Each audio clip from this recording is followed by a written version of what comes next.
Chapter 799. Yan Cheng had never thought that his 3 arrows would miss their target. For an archer of his level, it was impossible for his arrows to miss unless his opponent blocked them. Otherwise, his arrows would never miss their target. That was because the moment the longbow aimed, it would generate a kind of energy field that could lock the opponent's body and mind, making them feel pressured and unable to move. Yan Cheng was very confident in his arrows. It was also the reason why the ancient Jade Holy Land had given him the ancient Jade God-slaying bow. The ancient Jade Holy Land didn't have many god-slaying weapons, and each of them was extremely powerful and precious. The ancient Jade Holy Land's god-slaying weapons were more valuable than their quantity. The other Holy Lands had many god-slaying weapons because the forging masters just needed to add some divine materials to make a god-slaying weapon. In Yan Cheng's eyes, this kind of god-slaying weapon was trash. The god-slaying bow in his hand was more precious than 5 ordinary god-slaying weapons. Together with the life spirit talisman arrow hovering around him, no one under the divine spirit realm could stop him. However, he had never thought that Chu Chongqing, who had gone berserk, could dodge his arrows and grab his head. Boom! The ground trembled and exploded with a loud bang. Yan Cheng felt like his head was spinning, and his ears were buzzing. The feeling of having his head pinched and smashed hard on the ground made his hair stand on end. Get lost! Boom! Terrifying waves of air expanded. Yan Cheng's foot landed on Chu Chongqing's body. Using this force, he soared up into the sky from the ground. At this moment, he was in a sorry state. His head was covered in crushed rock. His eyes were filled with rage. He pulled the god-slaying bow, and countless arrows flew out. Those arrows didn't just fly silently. They were extremely explosive. The air exploded. The fiery red arrows turned into a flood in the sky, shooting toward Chu Chongqing.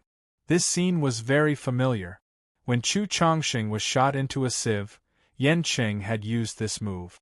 Now he was using the same trick again, but the power of the arrows had become even stronger.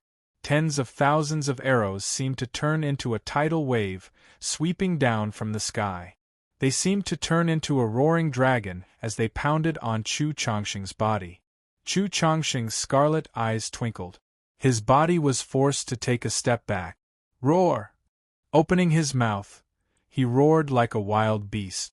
Chu Chongqing's anger continued to rise. The red arrows pounded on Chu Chongqing's body one after another. It sounded like metal clashing against each other. Chu Chongqing's chest buzzed unceasingly. However, Chu Chongqing didn't use his arms to block it. He just stuck out his chest and blocked the attack. Come on! Kill me! If you can't kill me, you'll be the one to die! Chu Chongqing roared crazily. Chu Chongqing stomped on the ground, cracking it. Step by step, he walked forward. Boom, boom, boom. Tens of thousands of arrows filled the air, shooting in all directions. The entire Jade Scale restaurant was full of holes. Lu Jieli was dumbstruck. His mouth was trembling. His Jade Scale restaurant seemed like it would have to be rebuilt. Hades' Era stood in front of Bu Fang. He casually waved his hand, and a wisp of nether energy turned into a protective shield, protecting everybody inside. Tisk, tsk, tsk. This young man gives I a familiar feeling. He should be in the netherworld now. His fighting style is similar to the titans of the netherworld. However, compared to the titans, he's really weak. Hades rubbed his chin, talking. Titans? What's that? Bu Fang looked at Hades' Era skeptically. He knew that Hades came from the netherworld, and Bu Fang was a little curious about the so-called netherworld. However, it wasn't suitable for him to go to the netherworld now. No matter what, the Hidden Dragon Continent was full of mysteries. He hadn't studied the Hidden Dragon Continent thoroughly, so how could he go to the netherworld? Moreover, with his current cultivation base, going to the netherworld seemed a little weak. Boom! Chu Chongqing walked forward step by step. Hovering in the void, Yan Cheng was a little flustered. Why hadn't Chu Chongqing been killed by so many arrows? Damn it! How could this fellow's skin be so thick? How could his body become so strong? It's just a Taotia's heart. How could it have such an effect? Are you tickling me? Chu Chongqing opened his mouth, roaring. A moment later, both of his hands pounded the ground. Rumble! The ground suddenly collapsed. Chu Chongqing's body was like a wild beast, roaring as he soared up from the ground. His fan-like hand grabbed Yan Qing in his hand. Yan Qing's eyes widened, as if they were about to pop out of their sockets. Damn it! Shut up! Chu Chongqing's scarlet eyes rolled, and his giant hand swung. Boom! Yan Qing felt as if his head was about to be smacked away. Fortunately, his peak divine soul realm body was able to resist this attack. Boom! The Jade Scale restaurant exploded. It completely collapsed. The demon-like Chu Chongqing grabbed Yan Qing and dashed out of the ruins. He pressed him on the ground and rubbed him. The ground instantly cracked. Yan Qing was roaring, and so was Chu Chongqing. Boom! Boom! However, Yan Qing's roar was accompanied by a miserable howl. Chu Chongqing raised his hand, and the crushed rocks on the ground were pulled up like a dragon. They rolled up, turning into a long dragon that rolled and rolled. Yan Qing's figure also flew out from the explosion. Some people saw Yan Qing's face clearly. His face was bruised and swollen, and blood dripped from the corners of his mouth. His hair was disheveled, and his clothes hung on his body like strips of cloth. However, his hand was still holding the god-slaying bow tightly. His eyes were sharp as he was looking for a chance to counterattack and give Chu Chongqing a fatal blow. To deal with a cultivator with a powerful body like Chu Chongqing, Yan Qing naturally had his own method. For example, he could use the god-slaying bow to attack the vital point. The so-called vital points were the mouth, ears, eyes, nose, and other places with weak defenses. As long as he could break one of them, he could continue to attack, expanding that spot and shattering it completely. At that time, he could kill Chu Chongqing with one strike. At that time, Yan Qing could still shoot thousands of holes in Chu Chongqing. Stepping in the void, Yan Qing steadied his body. He pulled the god-slaying bow, his eyes sharp. Scarlet light arrows shot out, whistling and tearing the void as they shot toward Chu Chongqing. However, Chu Chongqing's hands were crawling on the ground. His speed was as fast as lightning. Each arrow hit the ground, causing the ground to crack. However, none of them could pierce through Chu Chongqing. Boom! Chu Chongqing leaped up from the ground. A moment later, his giant palm furiously patted, pounding on Yan Qing's head. Yan Qing was like a cannonball, falling to the ground one more time. His giant body fell from the sky, and the ground collapsed in just a blink of an eye. Deep in the ground, Yan Qing screamed miserably. Boom! Boom! Shockwaves spread out in all directions, and the crushed rocks in the air also shattered. Chu Chongqing's silver hair seemed to reflect the sunlight. Each strand of his hair reflected the sunlight, which made him look extremely ferocious. With a swoosh, Yan Qing flew out and landed in the distance. His face was full of malevolence. One of his legs had actually been crushed alive and turned into minced meat. Even the bone dregs were so obvious. I must kill you! Yan Qing was enraged. He punched himself in the chest. Immediately, he coughed out blood. The blood floated in front of him. Shortly after, it turned into a blood arrow. He placed the arrow on the god-slaying bow. Then, he released the god-slaying bow, and the arrow roared and shot out as fast as lightning. It brought a thick blood mist with it. Chu Chongqing furrowed his brows. He felt a sense of danger which made his entire body tense. What? Chu Chongqing's scarlet eyes shrank.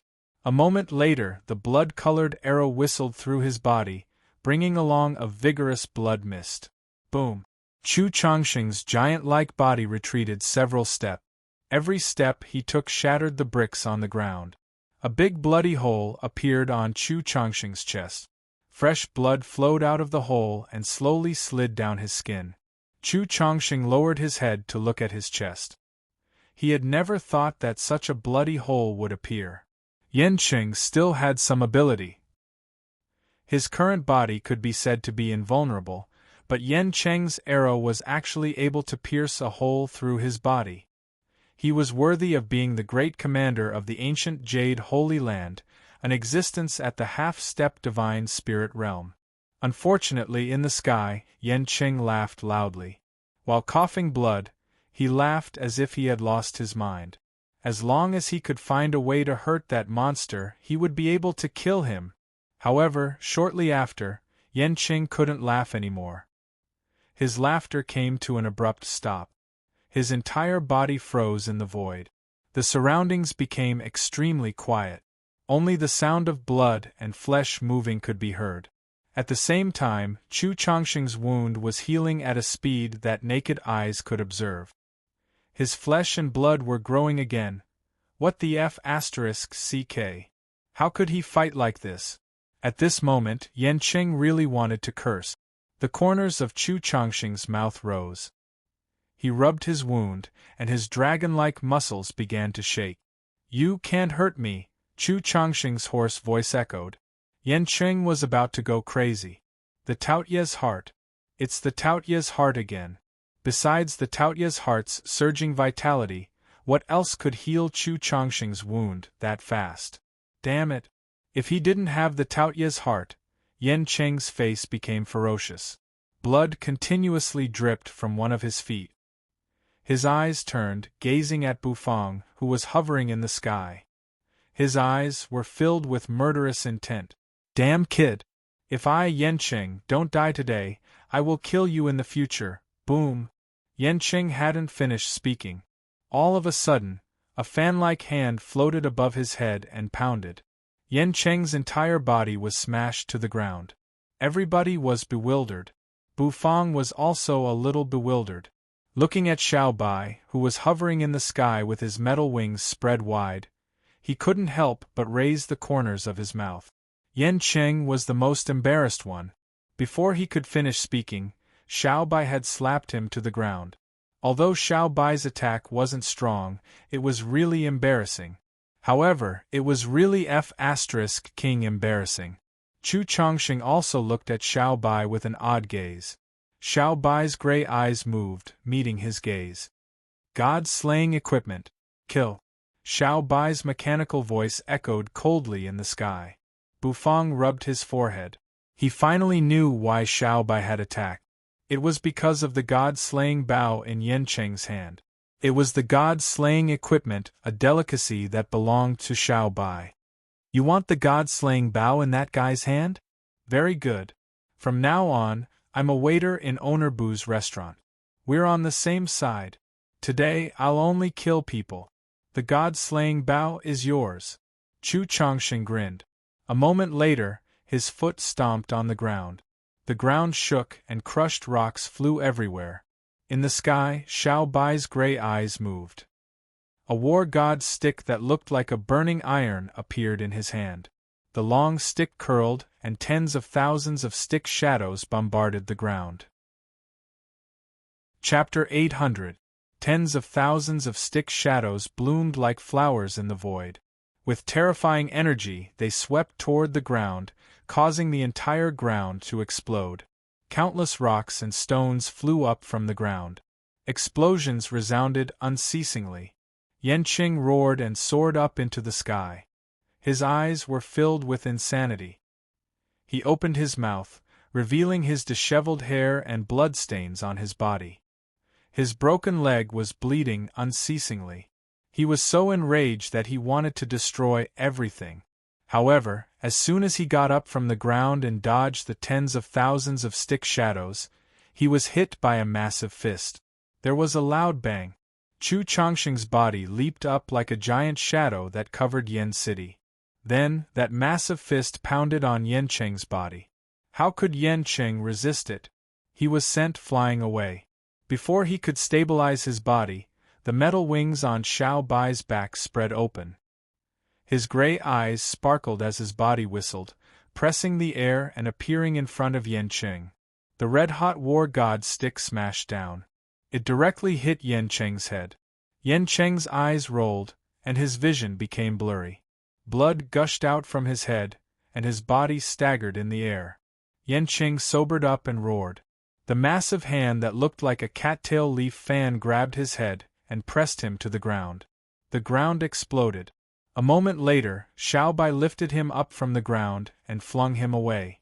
Along with the whistling sound, the war god's stick glowed with a red-hot light as it ruthlessly hit Yanqing's body. Everybody was silent.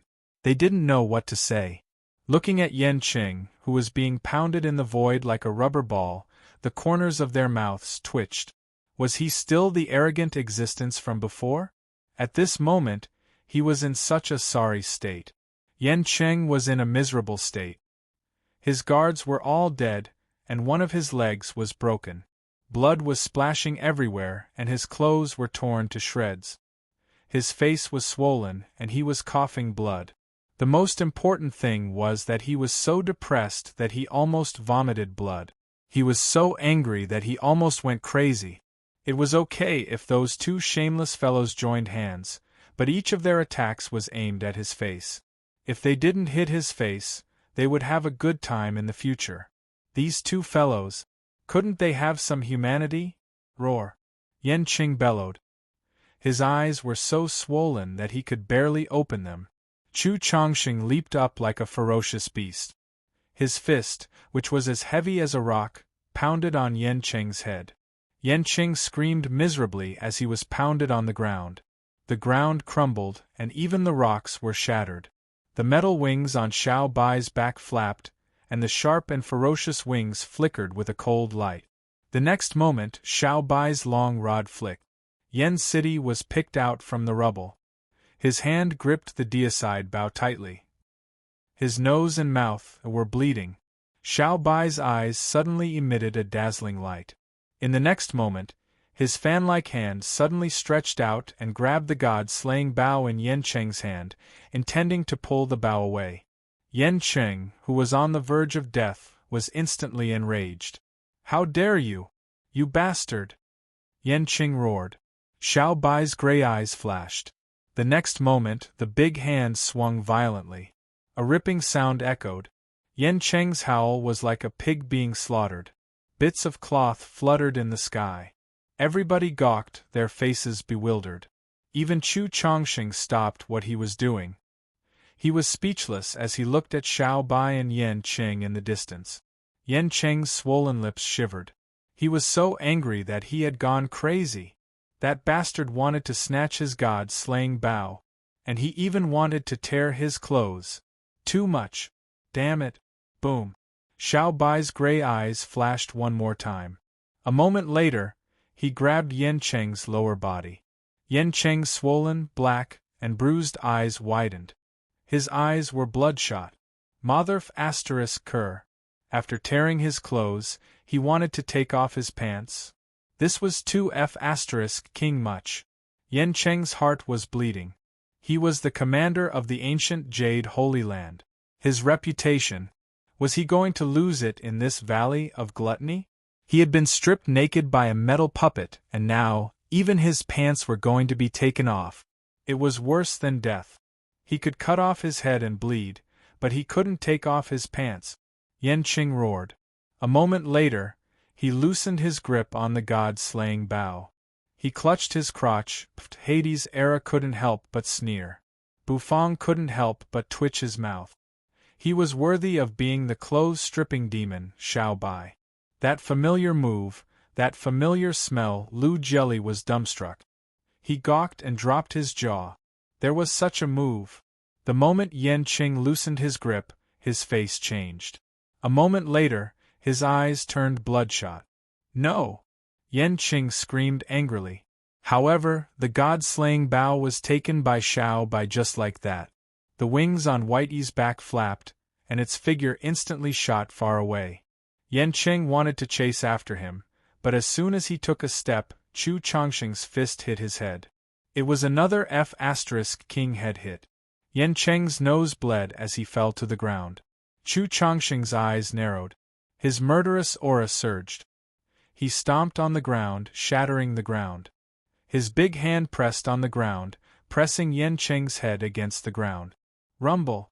Rumble! Rumble. Punch. Punch. Punch. Chu Chongqing's bulging muscles covered his arms like a horned dragon. They were incomparably hard as he pounded his fists again and again. At first, Yancheng could still struggle. But soon he couldn't move anymore. The ground caved in deeply and cracked, spreading out densely. Waves of air rolled and rolled. Crushed rocks were shattered, turning into dust. Everyone was scared out of their wits, and they swallowed a mouthful of saliva. A moment later, rumble. Chu Chongqing's giant body stood up from the ground. Instantly, crushed rocks rolled off his body. Chu Chongqing's silver hair fluttered. He opened his mouth, exhaling deeply. His figure quickly squirmed and gradually shrunk, returning to his normal size. A set of clothes flew out, covering Chu Chongqing's slender, handsome body. It was hard to believe that this slender body had turned into a 3-meter-tall giant. On the ground, Yancheng didn't move. His blood dyed the ground red. He was on the brink of death, with only a sliver of vitality lingering around him. All of a sudden, Yancheng moved. Chu Chongqing halted. He turned his head to look at Yancheng, who was crawling up from the ground. What? He's not dead yet? Chu Chongqing was surprised. Yancheng didn't die after receiving such an attack. His soul ladder was shattered. How could he survive? Did Yancheng have a wisp of obsession? Xiaobai stood in the distance. The wings on his back spread open, and he held the god-slaying bow in his hand. His eyes twinkled. Yancheng crawled up from the deep pit, trembling. Blood dripped from his mouth. His entire body was covered in blood, and his vitality was expanding rapidly. He lifted his head, looking into the distance. His mind was sensing. Immediately, he turned to look at Xiaobai. His god-slaying bow was there. It was the god-slaying bow in Xiaobai's hand. It represented Yancheng's honor. He couldn't let it be snatched away like that. Xiaobai grabbed the god-slaying bow. He looked at Yancheng, then at the god-slaying bow in his hand. A black hole emerged in his stomach, opening like a big mouth. The god-slaying bow was shoved into the black hole. Crack, crack, crack. A grating sound arose. Immediately, everybody felt their hair stand on end. They were frightened to find that the black god-slaying bow had been chewed into pieces. A god-slaying weapon was eaten just like that. Yancheng happened to see this scene. His trembling body stopped moving. His eyes were wide open amidst the blood, but that was all he could do. The light in his eyes faded away, leaving behind only a deathly gray. That wisp of vitality was disappearing quickly. Boom! Yancheng's body fell to the ground one more time, stirring up dust. Finally, Yancheng fell. At this moment, the pressure that everybody had felt was finally released. No one knew when Emoluji had left. However, if he were here and saw this scene, he would vomit blood and doubt his life. He had predicted that Yancheng would be beaten to death. However, Yancheng was dead. He wasn't beaten to death. He was angered to death. He was really angered to death. Everybody thought that Yancheng had been angered to death. If he hadn't seen Xiaobai eat the god-slaying bow, perhaps he could have struggled for a while before being beaten to death. A gust of wind blew, stirring up the dust and sand on the ground. Xiaobai stood at his spot, biting the god-slaying bow. Chu Chongqing wore a set of clothes, his face indifferent. His clothes fluttered in the wind. All of a sudden energy diffused from Yancheng's corpse. A vague figure soared up into the sky from the corpse. That figure was none other than the dead Yancheng. A jade talisman wrapped around Yancheng's soul, trying to run away. As long as his remnant soul was preserved, with the ancient jade Holy Land's formation, Yancheng would have a chance to be reborn. However, Yancheng's remnant soul floated for a while. All of a sudden, it froze. Then, it struggled in fear. Beams of light diffused from its body. A moment later, Yancheng's remnant soul exploded, turning into a gold figure. An enormous pressure suddenly descended upon the world. It was a familiar aura. The holy saint of the ancient jade Holy Land. Hades' era narrowed his eyes. Bufang furrowed his brows.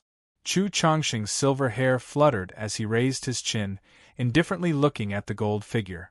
The holy saint hovered in the air, his body causing the void to tremble. "We meet again," the holy saint said indifferently. His voice reverberated around the entire place. It was deafening, and everybody could hear him clearly. "You destroyed my clone and killed the ancient Jade Holy Land's commander. Does the Valley of Gluttony want to erase its name from the royal court?" It was like the voice of a heavenly god in the sky. A godlike pressure came crashing down, causing everyone to tremble. It was the pressure of a holy saint.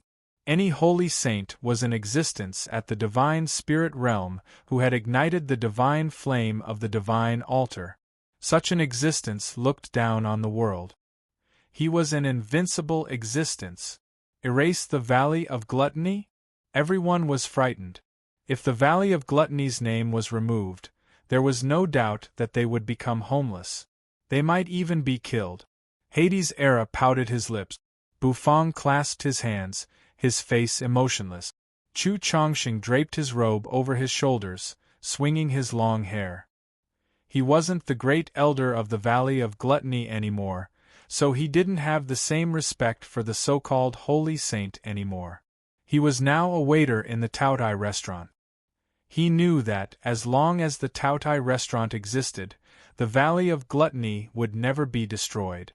No one could destroy the Valley of Gluttony. The holy saint's golden eyes were deep, as if he wanted to suppress everyone. However, as soon as he finished speaking, Hua, who was being hugged by Xiaoya, tiptoed. Her golden dress fluttered, and she turned into a giant gold snake. The giant snake wiggled, opening its mouth as if it wanted to swallow the sky. The holy saint's golden body glowed dazzlingly as he snorted angrily. The giant gold snake swallowed him in one bite. Chapter 801. The holy saint's clone was swallowed by Hua, who had transformed into a seven-colored sky-devouring python. An inexplicable awkwardness filled the entire space. Everybody looked at the giant, gold snake in the sky, their faces bewildered. The sage master had previously burst forth with such a tremendous might, as if he was about to descend into the world like a deity, but in the end, before he could finish his act, he was swallowed by a large snake. The awkwardness of this was really not something that outsiders could talk about. The corners of Bufang's mouth convulsed. He couldn't help but feel sorry for the so-called holy saint. The holy saint had appeared twice, but he was interrupted before he could finish his words. He was killed in an instant. Bufang could feel that the holy saint didn't want much. He just wanted to show off quietly. Unfortunately, things didn't go as he wished. Hua's giant body hovered in the air for a while.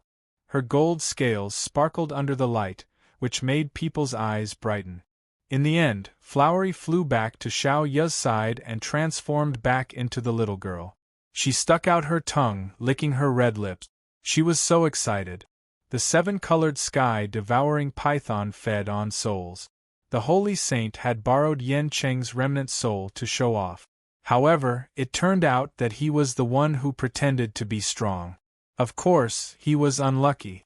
Xiao Hua swallowed it in one gulp. Some really strong spirit beasts swallowed remnant souls because they could nourish the spirit beast's essence and make them grow stronger faster. For example, the seven-colored sky-devouring python and Blackie, they could swallow remnant souls and essence to turn them into energy to increase their power. Chu Chongqing wore a robe. Chu Chongqing was draped in a robe. The wind blew, stirring the sand and stones on the ground. It also blew at his gloomy face. Xiao Bai stood far from him, still stuffing the god-slaying weapon into his mouth. Yan Cheng's god-slaying bow had a lot of divine substances, which were very helpful to Xiao Bai's advancement. Xiao Bai swallowed the god-slaying bow, which was equivalent to swallowing several god-slaying weapons from the other holy lands. As he swallowed, Xiao Bai's aura began to soar. Soon, it reached its limit. When the bottomless black hole swallowed the god-slaying bow, Xiao Bai became motionless again, falling into a deep sleep. The malevolence on his body receded, and he returned to his previous chubby and adorable appearance. His fat belly bulged up and down. Bufang and the others gently landed on the ground. The entire Jade Scale restaurant had been turned into ruins, with broken pieces scattered all over the ground. Lu Jelly's eyes were listless, but soon they were filled with excitement. He looked at Bufang with a burning gaze, as if he had seen the thing he desired the most.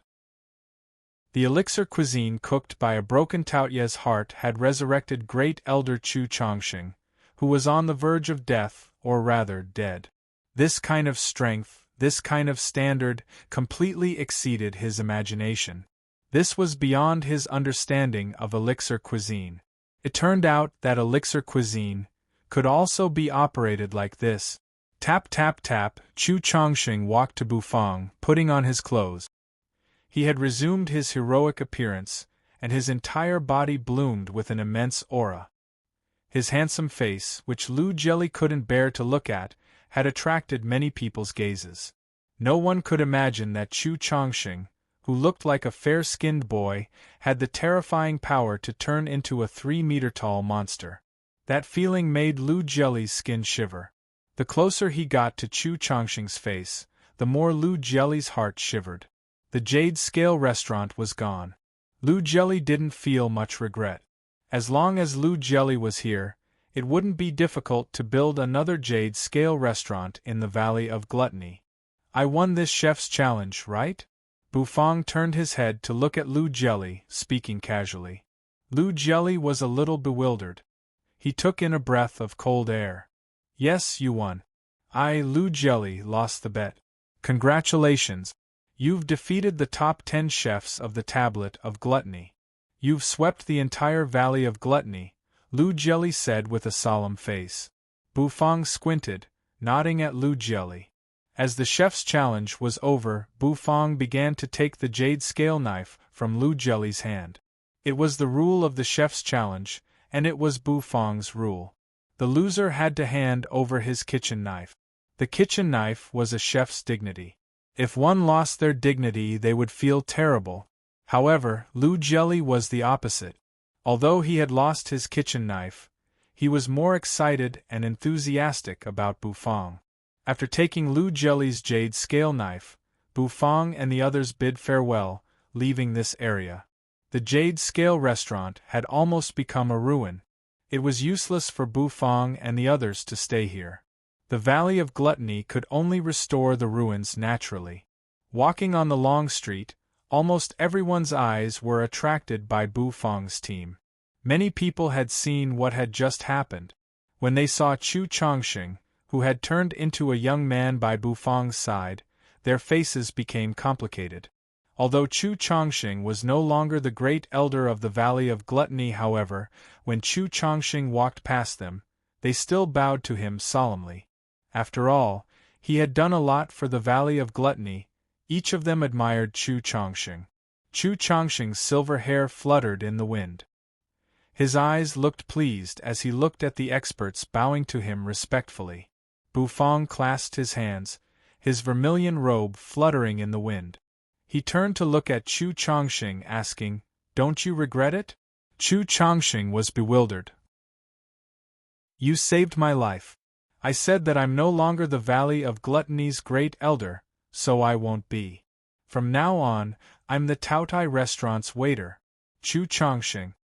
The corners of Chu Chongqing's mouth rose. His handsome face revealed a mesmerizing smile. "Okay." Bufang nodded, giving Chu Chongqing a deep look. Shortly after, they all returned to the Taotai restaurant. The restaurant's door was still closed. Bufang brought the others into the restaurant. Elder Dog was lying under the Path Understanding tree, snoring loudly. The breath he exhaled drifted over the Path Understanding tree's leaves, causing the Path Understanding tree to continuously evolve. The aura it emitted was extremely dense and profound. "Bufang, young man, you promised I 6 spicy strips. Don't go back on your word. You have to keep your promise." As soon as they entered the restaurant, Hades' era couldn't resist anymore. The spicy strips were too tempting for him. Thus, Hades' era came to Bufang. He wanted Bufang to fulfill his promise by making the spicy strips for him. Bufang looked at Hades' era and nodded. Of course, he didn't refuse. In the restaurant, the Taotai restaurant didn't have 80, so it was a little boring. Bufang entered the kitchen, starting to cook the spicy strips. Chu Chongxing clasped his hands, entering the Taotai restaurant. It wasn't the first time he came to the Taotai restaurant, so he was familiar with the place. Today, the change of his identity had changed his attitude. He was now a waiter, and this place would be his for a long time. A thick aroma arose, filling the air. Bufang walked out of the kitchen, holding a scarlet spicy strip in his hand. The spicy strip emitted a strong aroma. When Hades' era saw the spicy strip, his eyes reddened. So many spicy strips! Hades' saliva almost dripped on the ground. His body flashed, and Hades' era appeared by Bufang. Those spicy strips were what Bufang had promised to give to Hades' era. After handing the spicy strips to Hades, Bufang returned to the kitchen. Not long after, he came out with 2 piping hot dishes. One was the fragrant sweet and sour ribs. He placed it in front of Blackie, who was sleeping in front of the path understanding tree. Blackie opened its eyes, gobbling down the food on the plate. Hades sucked the spicy strip in and out of his mouth, feeling the blissful feeling from the spicy strip. Yu's dragon blood rice had arrived. Holding the dragon blood rice, Yu ate happily. As for the others, Bufang didn't cook anything. He just poured them a cup of sour plum soup. Chu Chongxing received the sour plum juice and took a sip. That refreshing feeling made him squint his eyes. The upstairs has prepared a room for you. From now on, you're a member of the Taotai restaurant, Bufang said.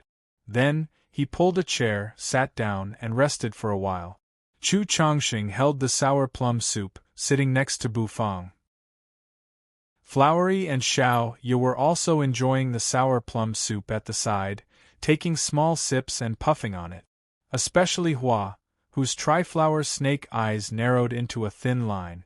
This sour plum soup was unexpectedly delicious. Bufang rested for a while, gently exhaling. After a sip of the refreshing sour plum soup entered his stomach, his entire body felt refreshed. The chef's challenge was over. In Bufang's head, the system's notification about the completion of the temporary task echoed. However, after the chef's challenge was over, Bufang became even more nervous, because he knew that since the chef's challenge was over, the next task he had to face was the opening task. On the opening day, he had to have 1,000 customers. It wasn't easy. On the long street of the Gluttony God City, it was really difficult. Bufang began to think about what kind of dishes could attract enough customers.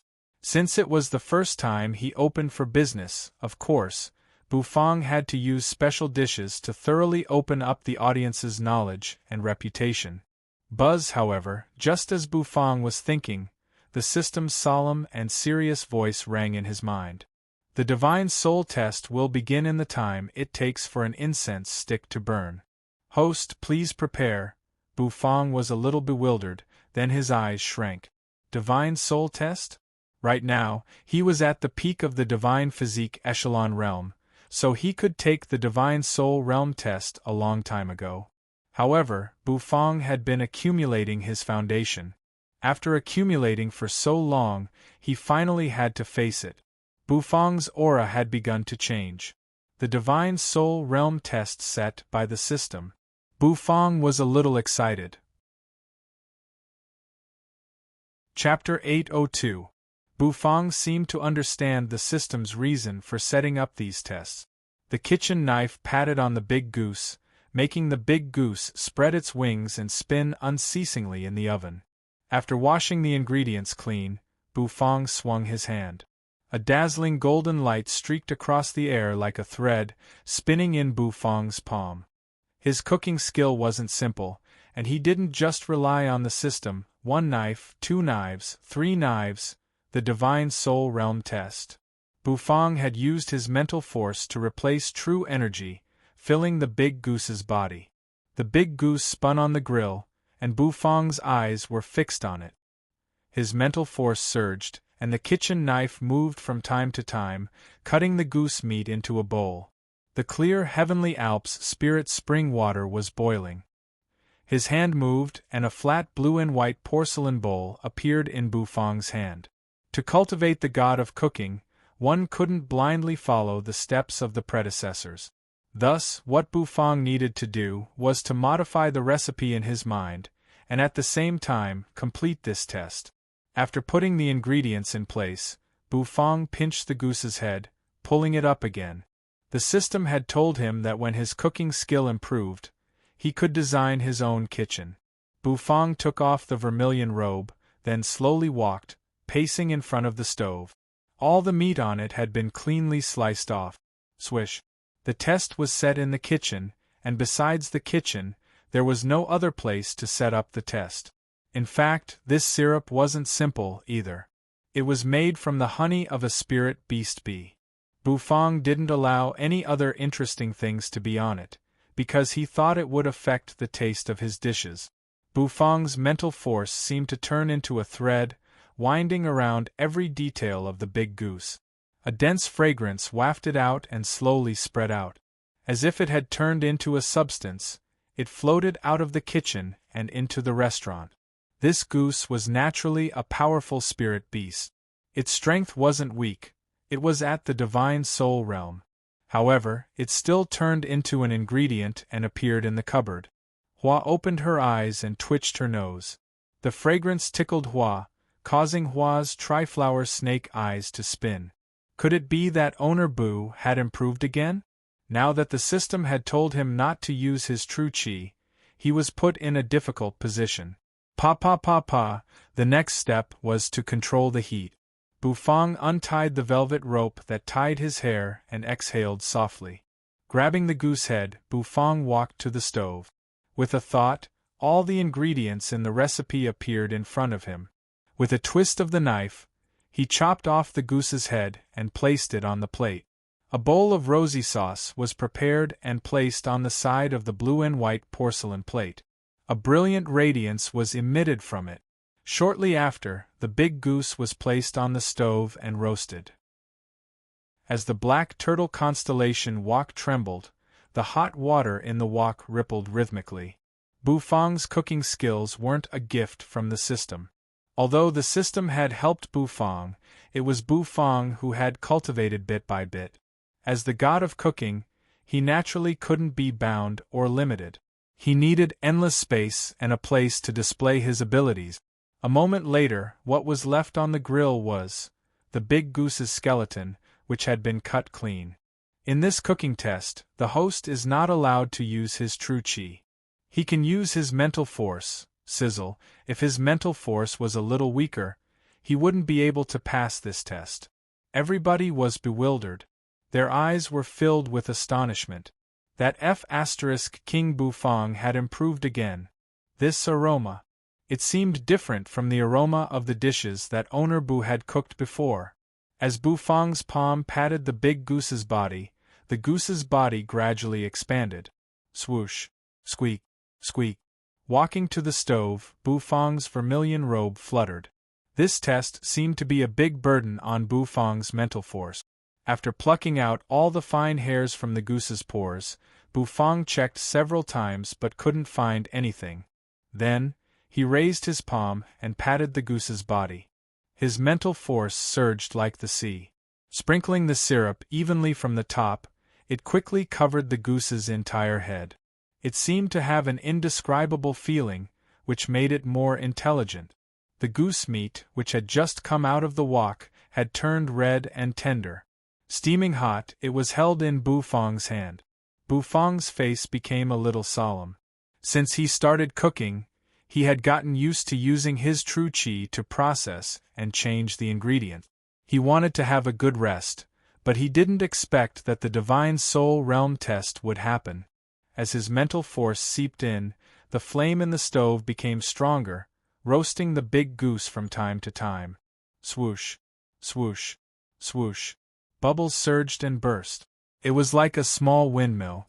Bufang opened the goose's beak, stuffing the ingredients into the already sharp body of the big goose. A moment later, he took a jar of Iceheart jade urn wine, opened the big goose's mouth, and poured the wine inside. The big goose's skin, which was smeared with honey, gradually turned golden under the roasting flame. It was crispy and emitted a fragrant smell. His mental force seemed to turn into silk threads, entangling the big goose. Bufang had been looking forward to this for a long time, so he wasn't afraid at all. The dragon bone kitchen knife slashed, cutting a hole on the swollen, golden yellow goose. The goose was quickly enveloped by the hot water. The hot water was trembling and splashing everywhere. Walking to a cabinet, Bufang suddenly pulled it open. That scene just now was a judgment of his cooking talent and ability. Tap, tap. Bufang was startled. He instinctively looked around, as if he was really in an examination hall. However, Bufang really enjoyed this style of kitchen. Inside the wok, the big goose opened its mouth, spitting out bubbles. The hot water in the wok splashed. However, it was just a little difficult. His eyes seemed to twinkle. That was the system's notification. Light gold oil dripped from the big goose. The black turtle constellation wok flew out, smashing on the stove. It opened its mouth, and the heaven and earth obsidian flame gushed out, drilling into the bottom of the wok. He reached out to pinch the big goose. The goose's meat was really elastic, and the texture made Bufang's eyes slightly brighten. Bufang meticulously plucked out every strand of hair. The Heaven Alps spirit spring water in the black turtle constellation wok began to boil. Bufang stepped into the kitchen. The decoration of the kitchen wasn't much different from Fong Fong's little store or the Cloud Mist restaurant. It was the same style of the system. Such a detailed dish. Actually, after it was cooked, it was just average. It wasn't that eye-catching or eye-catching. The dragon bone kitchen knife turned, slashing on the chopping board. His hand was free, moving quickly on the big goose. Anyway, since it was the Divine Soul Realm test, he would take the test. Without a doubt, this was the ingredient of the Divine Soul Realm test, the big goose. Indeed, it was a good ingredient. The dish of the Divine Soul Realm test is done. Bufang's kitchen knife unceasingly stroked the big goose, causing the golden yellow goose to unceasingly drip with oil. Instantly, the big goose meat was cut off. He gently shook it with his mental force, making the cut goose meat fall onto the porcelain plate. The golden, crispy, and fragrant goose meat was placed on the blue and white porcelain plate. The dragon bone kitchen knife, which had awakened its spirit, was full of spirituality. The knife moved so fast that people couldn't even see the scene of the knife and the chopping board colliding. The dragon bone kitchen knife spun, emitting a dazzling golden light, falling into Bufang's hand. In his head, the system's serious voice echoed. It was the Divine Soul Realm test's notification. The kitchen knife spun, and the golden light sparkled unceasingly, reflecting the fire. It was really dazzling. The oil dripped into the oven, causing the heat to surge even more violently. His mental force seemed to have turned into a brush, constantly wiping the golden sugar water on the big goose. It became round and bulging. After that, the big goose became shiny, and the goose meat became finer and finer. Pinching the big goose, Bufang stuffed the bulging goose into the wok. Gulp, gulp. The knife gently stroked. Without using true energy, Bufang couldn't accurately control the familiarity of the dish in the wok. Chu Chongqing furrowed his brows. His handsome face was filled with shock. For this test, although the system had given him a detailed recipe, it was because it was too detailed that Bufang furrowed his brows.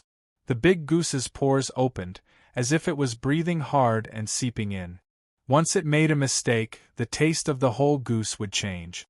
That way, the goose meat would be tender and soft.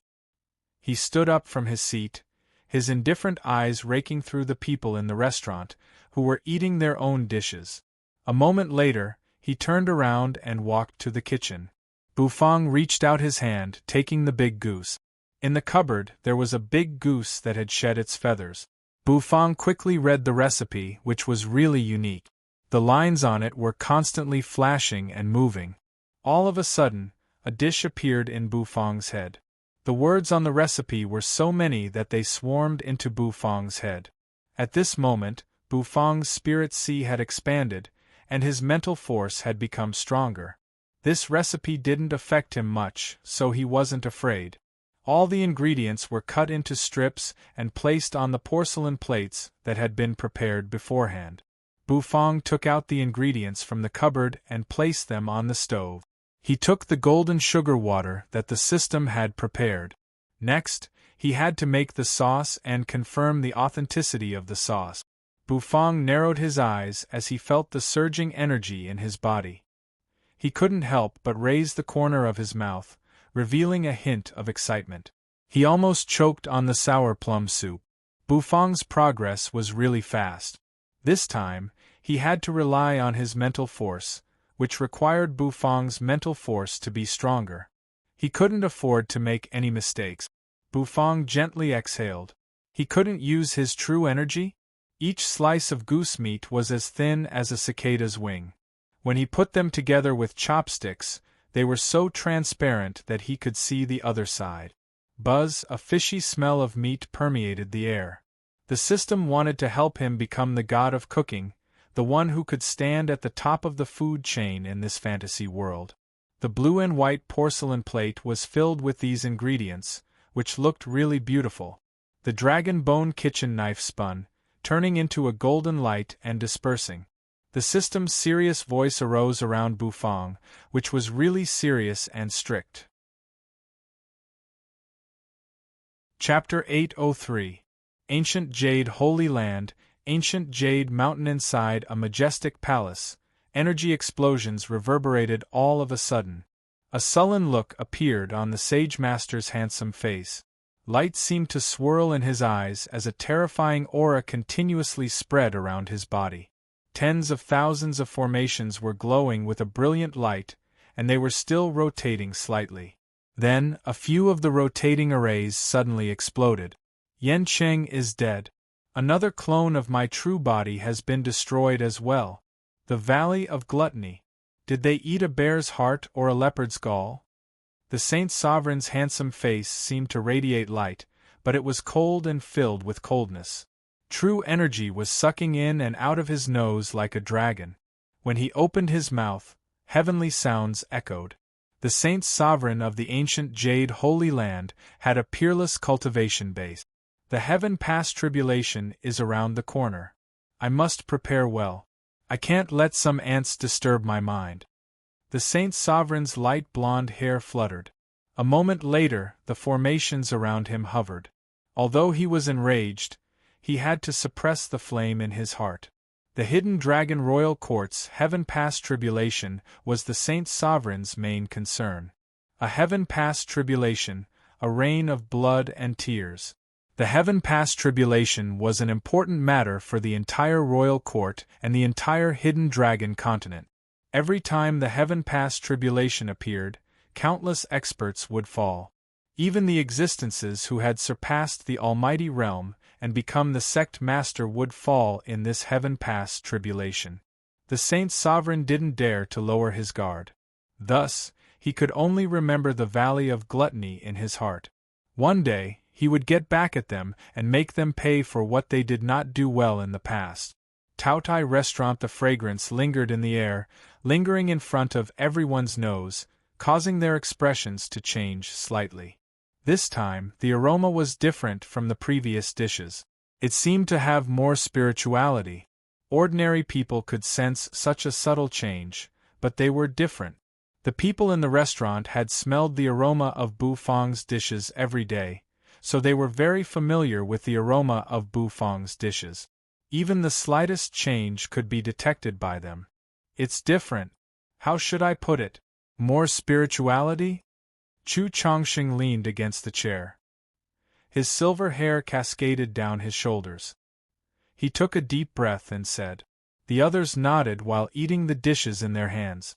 After a long time, from the direction of the kitchen, a slim and slender figure slowly walked out of it. Everyone turned to look. Bufang looked indifferent. He rolled up his sleeves, and his arms were still stained with water. In his hand was a blue and white porcelain plate that looked like a fish. The dish on the plate was glowing. Everyone was curious, and their eyes lit up. Chu Chongqing stood up from his chair, walking over with great interest. Bufang was the one who had defeated the top 10 chefs of the Tablet of Gluttony in a chef's challenge. Of course, people had high expectations for his dishes.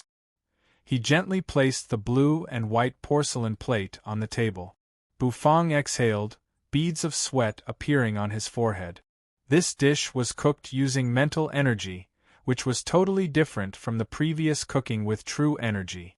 Compared to using mental energy, true energy cooking was much easier. Mental energy cooking required precise control over the ingredients, which was something that true energy cooking didn't have. It was a roast goose which looked so real. The golden goose skin was crispy and fragrant. The head of the goose slightly rose, as if it wanted to fly up to the sky. There seemed to be golden oil gliding on the goose skin. "What's this dish?" Chu Chongqing clasped his hands, bending his body. His silver hair cascaded as he curiously looked at the dish. Bufang's face changed a little. It seemed to become a little ruddy. "This dish. Let's call it Divine Transformation Roast Goose." Bufang thought for a while, then opened his mouth. This big roast goose was cooked using mental energy. Each slice of goose meat was crispy and fragrant. Every wisp of mental energy was like water entering the goose meat. Thus, it was called Divine Transformation Roast Goose. "Can I have a taste?" Chu Chongqing smiled. Now that he had turned into a handsome young man, he seemed to be even more courteous. He had recovered his elegant demeanor. "Okay." Bufang nodded his head. After getting Bufang's approval, Chu Chongqing smiled happily. His handsome smile immediately made the light around him dim. It wasn't an exaggeration to say that he was too beautiful to behold. He picked up a pair of wooden chopsticks and tapped them on the table. He picked up a piece of crispy roast goose meat, which seemed to emit light, attracting people's eyes. He picked it up with his chopsticks and observed it under the sunlight. There were drops of oil flowing, reflecting the light. "So beautiful," Chu Chongqing praised. A moment later, he put the goose meat into the sauce that Bufang had prepared. The golden goose meat was smeared with the thick brown sauce. Instantly, it became more mellow and rich. The sauce seemed to be pulled out like silk threads. Gulp! Chu Chongqing swallowed his saliva. He was so tempted by this dish that he couldn't stand it anymore. A dish needed to have both color and aroma. Bufang's Divine Transformation Roast Goose could be said to have reached the limit of all three. No matter if it was the aroma, the dish's presentation, or the enticing taste, they all made people salivate. A piece of goose meat with the sauce entered his mouth. Crunch, crunch. As soon as it entered his mouth, the soft and crispy feeling softened the walls of his mouth. That mellow and rich flavor of the goose meat burst out. The beauty that lingered on his tongue made Chu Chongqing's eyes widen. The different flavors in the sauce quietly bloomed. In just a blink of an eye, they moved and twirled around his tongue, teasing his taste bud. The sauce was spicy and fragrant, with the unique style of Bufang. That style was really enjoyable. Chu Chongqing had rich experience. He had tasted many of Bufang's dishes, and he had tasted that kind of feeling. The deliciousness of the sauce added a lot of beauty and texture to the dish. It's fatty but not greasy. The sauce is also spicy and delicious. Moreover, the control of the fire is impeccable. This dish is so delicious that it makes people sing. Chu Chongqing grabbed his chopsticks, squinting as he sighed emotionally. There was a tearing sound. The clothes on Chu Chongqing's body were torn to shreds, revealing his fair, tender, and beautiful body. Everybody was a little dumbstruck. Who knew that the great elder, who had become younger, still had the habit of exploding his clothes? When he tasted a delicious dish, he couldn't help but explode his clothes. Except for Chu Chongqing, no one could do that. However, his exploding clothes were much more eye-catching than before. After all, Chu Chongqing had become more handsome. Looking at Chu Chongqing's exploding clothes, Bufang suddenly thought that if he let Chu Chongqing explode his clothes in front of the restaurant, he could attract more diners. Perhaps, at that time, he could easily break through 1,000 customers. Chomp chomp. After Chu Chongqing tasted the first bite, the others couldn't help but move their chopstick. The fragrance in the air was really too tempting. Bufang also picked up a piece of meat. He also wanted to taste the dish he had made after using his mental energy for the first time. He ate a mouthful of God-transforming roast goose. Bufang's aura also began to change. This change caused many people's eyes to slightly shrink. Chu Chongqing was very sensitive to energy. Instantly, he sensed the change in Bufang's aura. He wanted to break through from the shackles of the divine physique realm to the divine soul realm and the soul ladder realm. Was Bufang finally going to break through? According to Bufang's accumulation, once he entered the divine soul realm, the number of soul ladders he would condense would be many and exquisite. The true energy in Bufang's entire body began to move, quickly gathering in his head. Shortly after, it gathered at his glabella. Bufang's mind sank into his body, starting to condense his soul ladder. When condensing a soul ladder for the first time, if one's foundation was strong enough, he could condense 3 or 4 soul ladders in one breath. His power would skyrocket. For example, the saints' sons and saintesses in the Holy Lands, when they were being nurtured, had a strong foundation. Once they broke through, it was like a fish leaping over the dragon gate. Although not many people could enter the almighty realm in one step, the talented saints' sons and saintesses of the Holy Lands could do it. Above Bufang's head, a hazy halo emerged. That halo quickly gathered, then condensed into a soul ladder above Bufang's head. That soul ladder was milky white, the simplest and purest soul ladder. Bufang's aura was soaring rapidly, and his strength seemed to have reached a very frightening level. He gently exhaled a breath of air and sat on his seat. His aura began to change. Chu Chongqing wore an odd face, looking at Bufang. One soul ladder? Bufang had finished his breakthrough? With such a strong foundation, after breaking through to the divine soul realm, he had only condensed one step of the soul ladder? Why did he feel strange? Bufang opened his eyes. Above his head, a glowing soul ladder could be seen. Bufang didn't mind it because he knew why he had only one step of the soul ladder. No matter what, Bufang had just completed the Divine Soul Realm's test and reached the Divine Soul Realm. If he wanted to advance further, he needed to complete the system's missions. Bufang knew that when he finished the next mission, his cultivation base would skyrocket. Next time, he could become an almighty in one step. Bufang retrieved his aura. He turned his head and saw that the roast goose on the table had been completely eaten. Hades' era was sitting leisurely by the side, while Yu was pouting happily. Hua stuck out his tongue, licking his lips.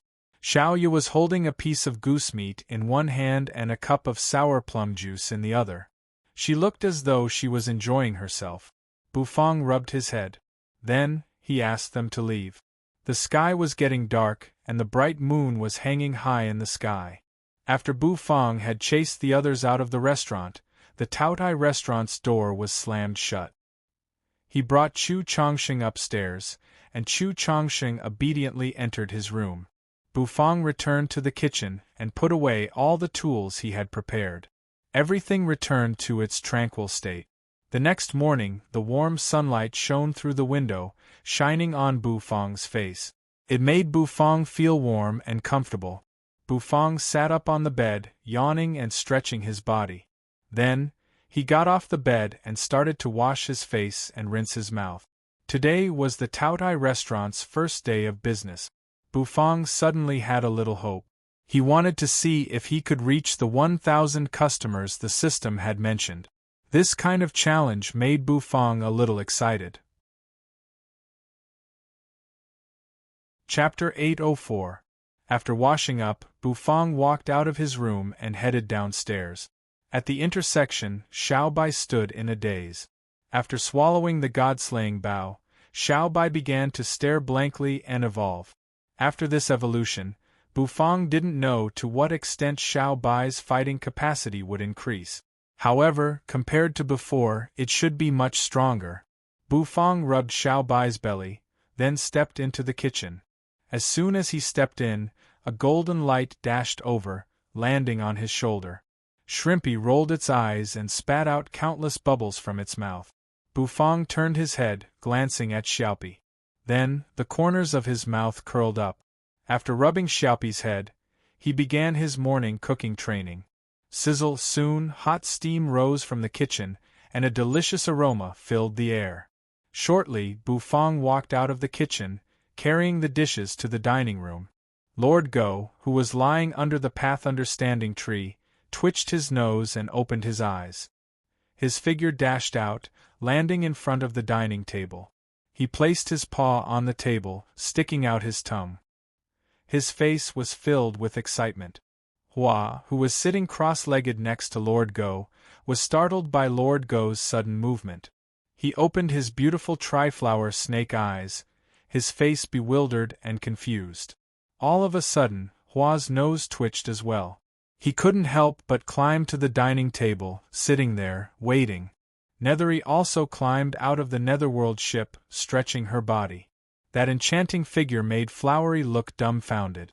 Her slender legs stretched, then she sat on the dining table. She propped up her chin with one hand, and her long, black hair cascaded down her back. She looked leisurely and carefree. Black as sweet and sour ribs, and used dragon blood rice.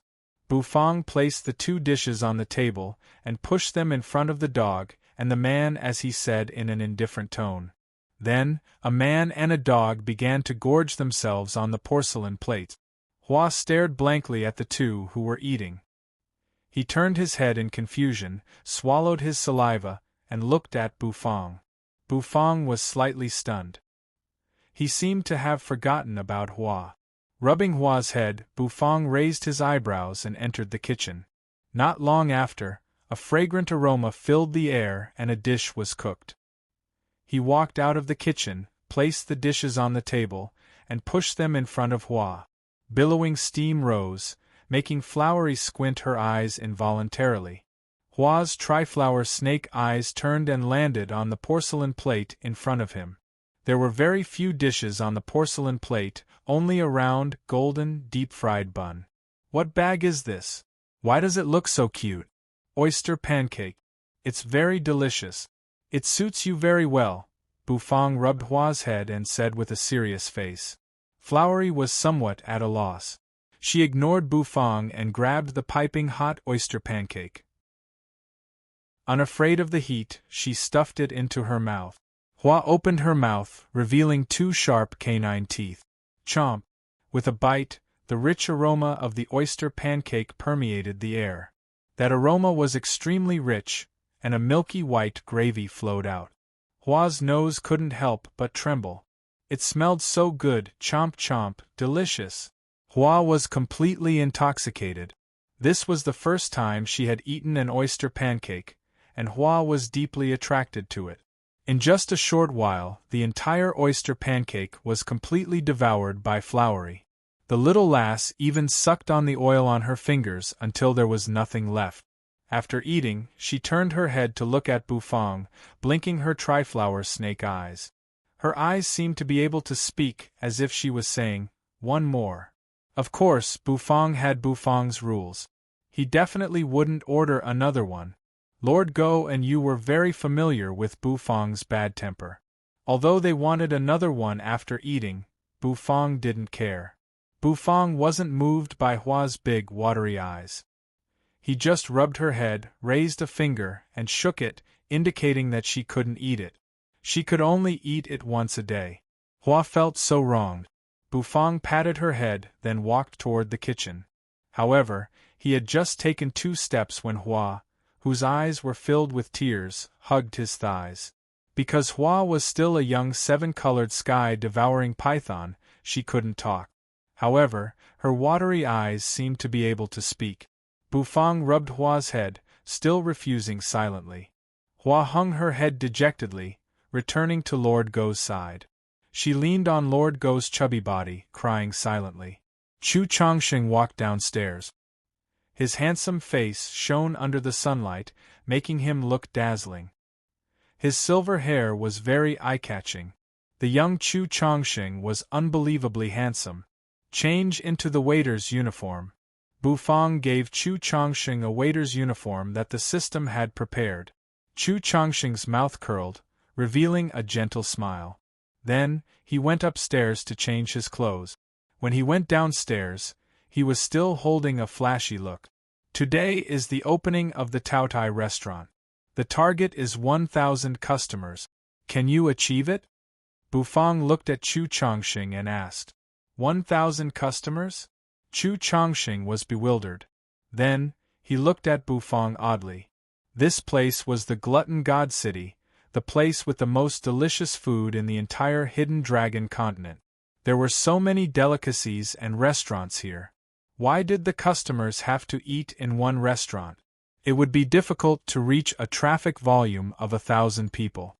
Thus, Chu Chongqing flicked his silver hair, saying solemnly, "No." Bufang looked at Chu Chongqing, his face emotionless.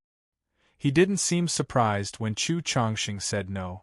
It seemed he had expected it. Chu Chongqing's handsome, straight brows arched, and his breathing became heavy. What did Owner Bu want to do?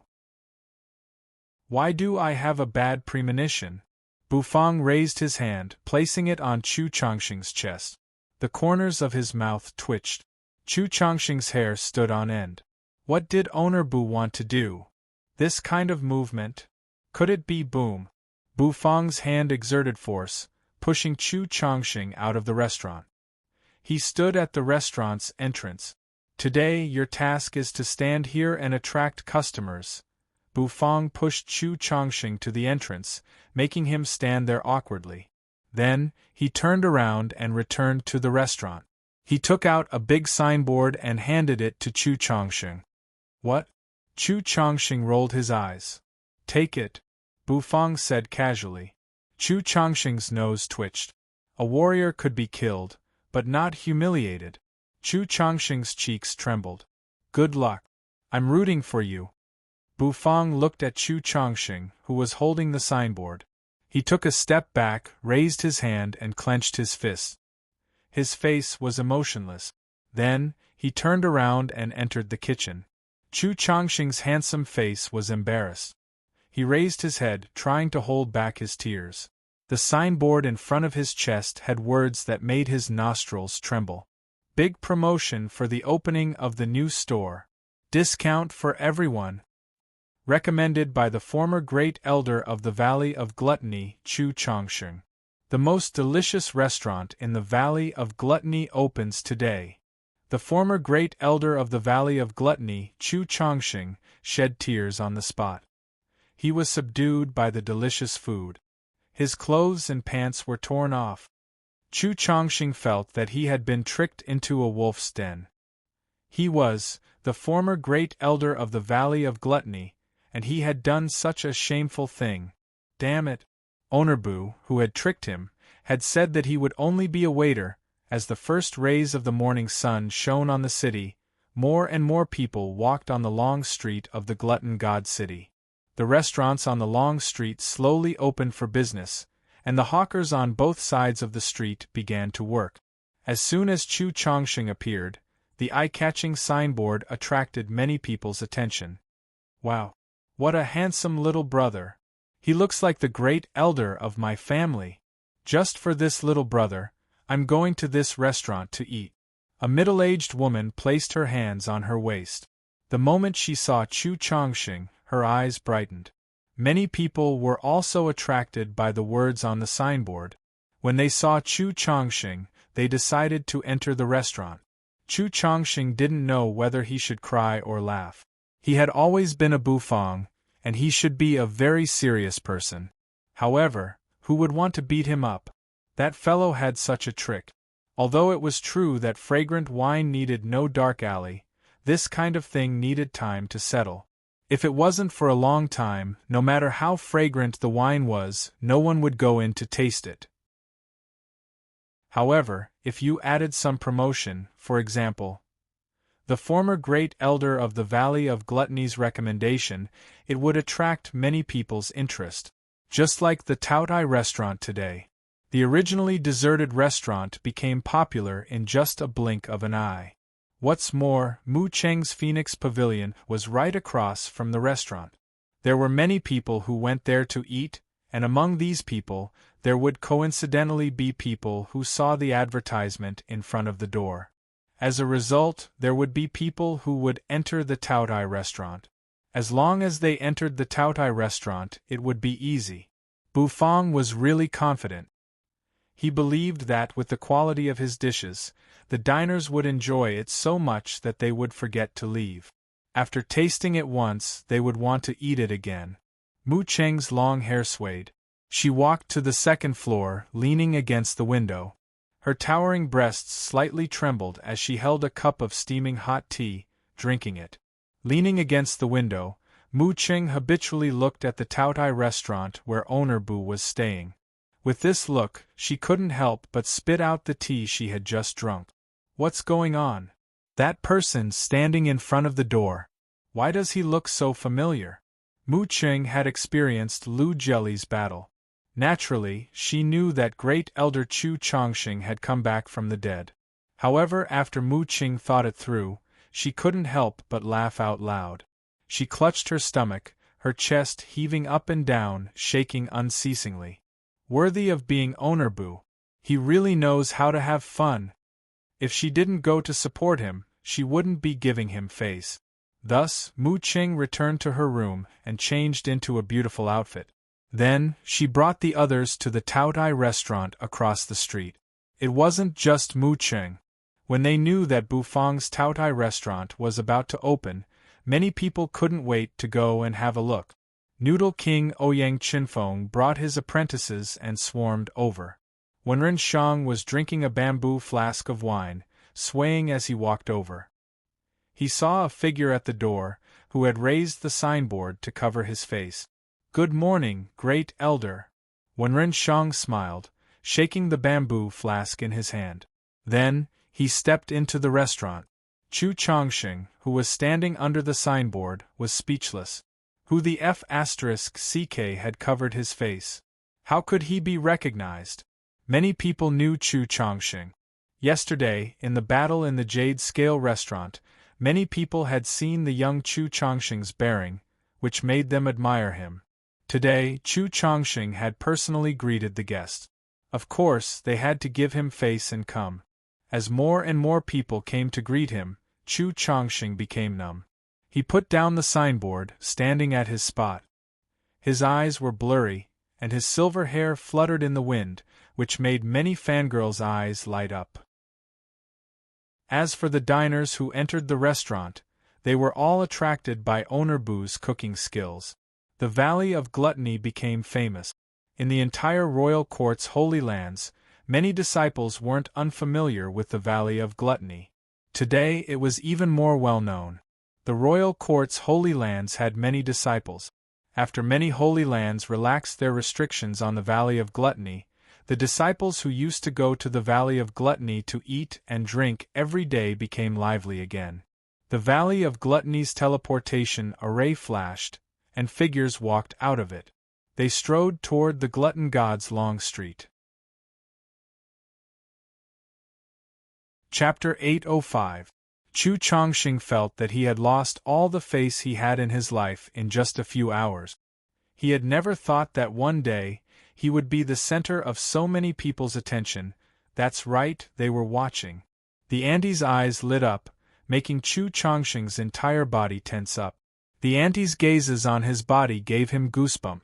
When their gazes swept past his lower body, Chu Chongqing felt a gust of cold wind blow past him, making him feel a little sad. Mu Cheng came. She was wearing a gaudy red dress with a slit in front of her chest, revealing her bottomless cleavage. She wore a pair of crystal shoes, which was too beautiful to behold. She was full of charm. Many chefs of the Phoenix Pavilion followed behind Mu Qing.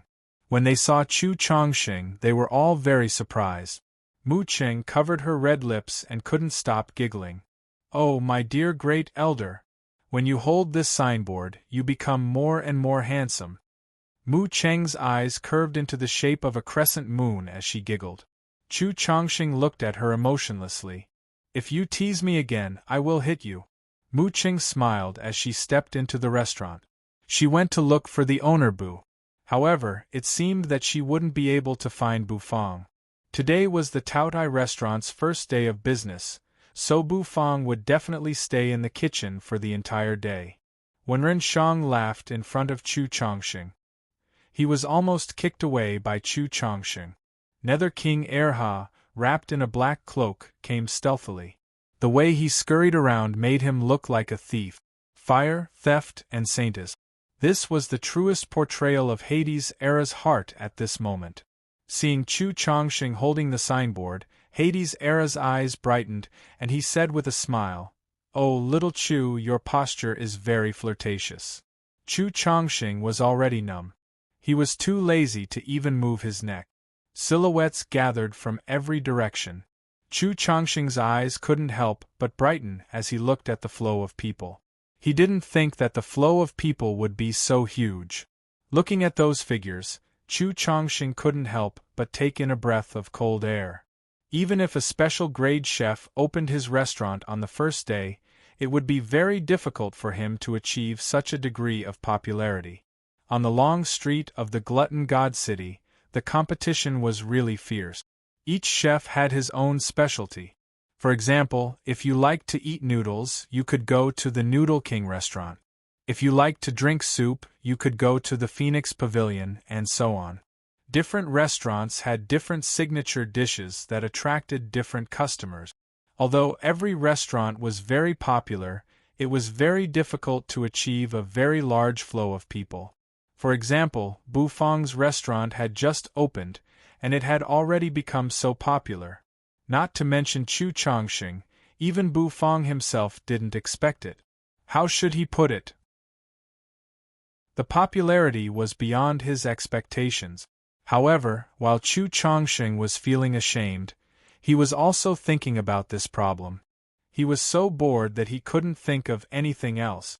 Very quickly, he figured out the problem. It was mainly because of Bu Fong's fame. Bu Fong had defeated the top 10 chefs of the Tablet of Gluttony through a chef's challenge. Just this chef's challenge alone had brought him fame, which was enough to make Bu Fong's restaurant popular. Moreover, Bu Fong had done many things in the Valley of Gluttony to attract people's attention. Fighting the black and white Taotais, cooking Taoyu's heart soup in the Jade Scale restaurant to save the great elder Chu Chongqing, and so on. It could be said that the most famous chef in the Valley of Gluttony was none other than Bu Fong. With such a big burst of fame at the same time, the effect would be really big and it would attract a lot of customers. The current situation could be seen clearly. Moreover, Chu Chongqing's big sacrifice had attracted a lot of middle-aged women, which had boosted the restaurant's business a lot. Once people entered Bu Fong's restaurant, Bu Fong was confident that he could make them return. With his current cooking skills, the dishes he cooked could even make Chu Chongqing's clothes explode. It was no doubt that the others would be conquered. No matter what, Chu Chongqing was the great elder, and he was a good judge. The Taotai restaurant became really popular and lively. As soon as they entered the restaurant, people's noisy minds calmed down. They walked back and forth in the restaurant, looking forward to the dishes. After a while, dishes with thick aroma were carried out from the kitchen and placed on the table. People ate until their mouths were greasy. They were so happy. Everyone exclaimed in their hearts. Compared to the dishes of other chefs, Bu Fong's dishes had a unique taste. That taste made people unable to stop themselves from eating it. The more they ate, the more they wanted to eat. Perhaps it was the effect of good food. Some people wanted to order more after eating, but they weren't allowed to. The Taotai restaurant's rule was that each person could only eat one dish. Some people walked in and some walked out. Bu Fong was busy in the kitchen. The golden dragon bone kitchen knife was moving, and the ingredients were flying. Sizzle! Sizzle! The flames reached the sky, and thick aroma filled the air. Sweat beaded on Bufang's forehead. Cooking so many dishes unceasingly made Bufang feel a little tired. Stir-frying, shaking the wok, swallowing the dragon-like flames. Then, the steaming, oily dishes were flipped and placed on the plate. Since Chu Chongqing was standing at the door, only Nethery could serve the customers in the restaurant. However, Yu was familiar with this. When the dishes were pushed out of the window, you would take them and place on the corresponding table. Everything was being carried out in such an orderly manner. On the long street of the Valley of Gluttony, a group of people slowly walked over. This group of people wore luxurious robes, which emitted a faint radiance. At first glance, they knew their materials weren't ordinary. Apparently, they were made of the silk threads of high-level spirit beasts. Their clothes fluttered in the wind. There were men and women. They walked from the intersection of the long street, walking along the main street of the Gluttony God City. The conflict between the Valley of Gluttony and the Holy Lands had gradually eased. Many disciples of the Holy Lands couldn't resist the temptation of delicious food. They all came to the Valley of Gluttony for delicious food. When the Holy Lands and the Valley of Gluttony were at peace, the Valley of Gluttony was the favorite place of the Holy Land's disciples.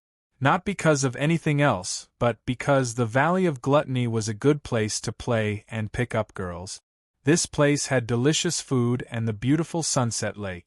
Although the scenery wasn't as beautiful as the Holy Lands, it was enough for those disciples.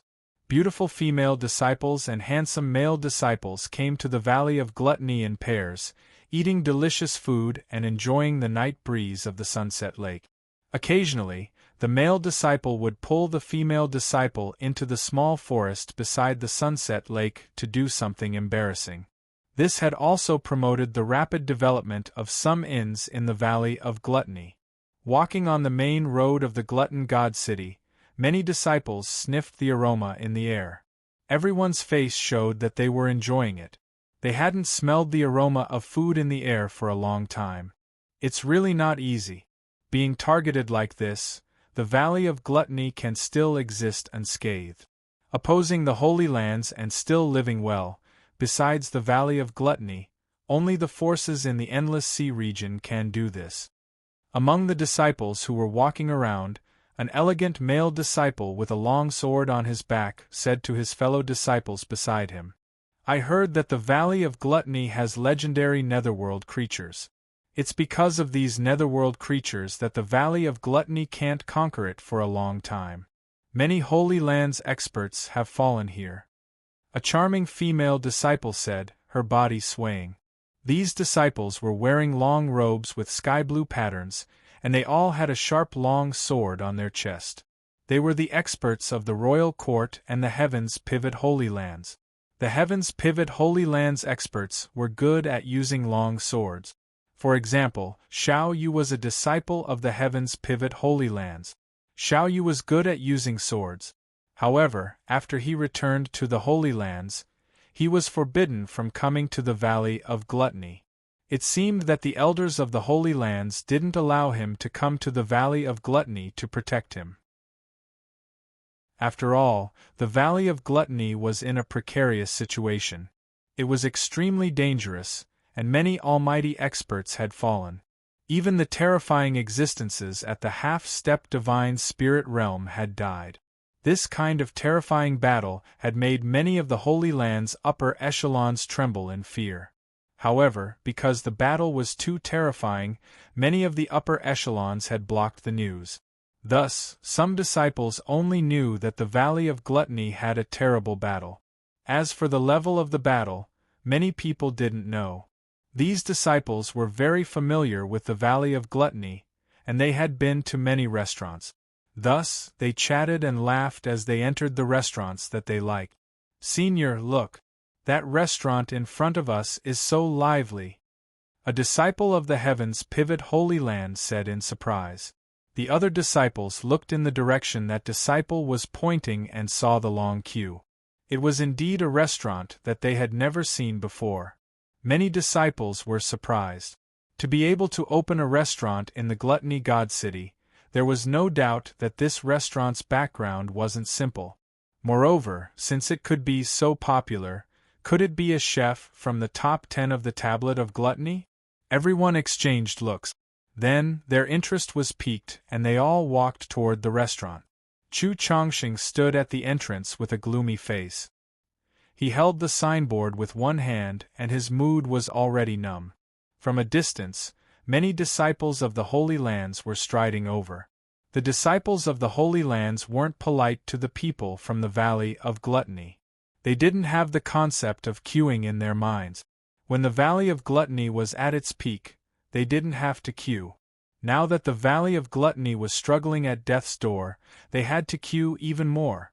They could come to the Valley of Gluttony because they wanted to give face to the chefs of the Valley of Gluttony. A terrifying aura spread out. Many disciples of the Holy Lands sneered and strode forward. When the diners of the Valley of Gluttony saw these people, they furrowed their brows and swallowed their anger. The Valley of Gluttony is our backyard. I heard that the Valley of Gluttony has a new Valley Master. Unfortunately, the new Valley Master is just a little girl who's still wet behind the ears. This Valley of Gluttony has completely declined. A disciple said, "It doesn't matter if the Valley of Gluttony has declined. As long as the skills of those chefs haven't declined, it's fine. We came to the Valley of Gluttony to eat. Who cares?" A group of people bustled toward the table. Instantly, it caused a commotion. Chu Chongqing's gloomy eyes moved. A moment later, his gaze swept over the group of Holy Land disciples in the distance.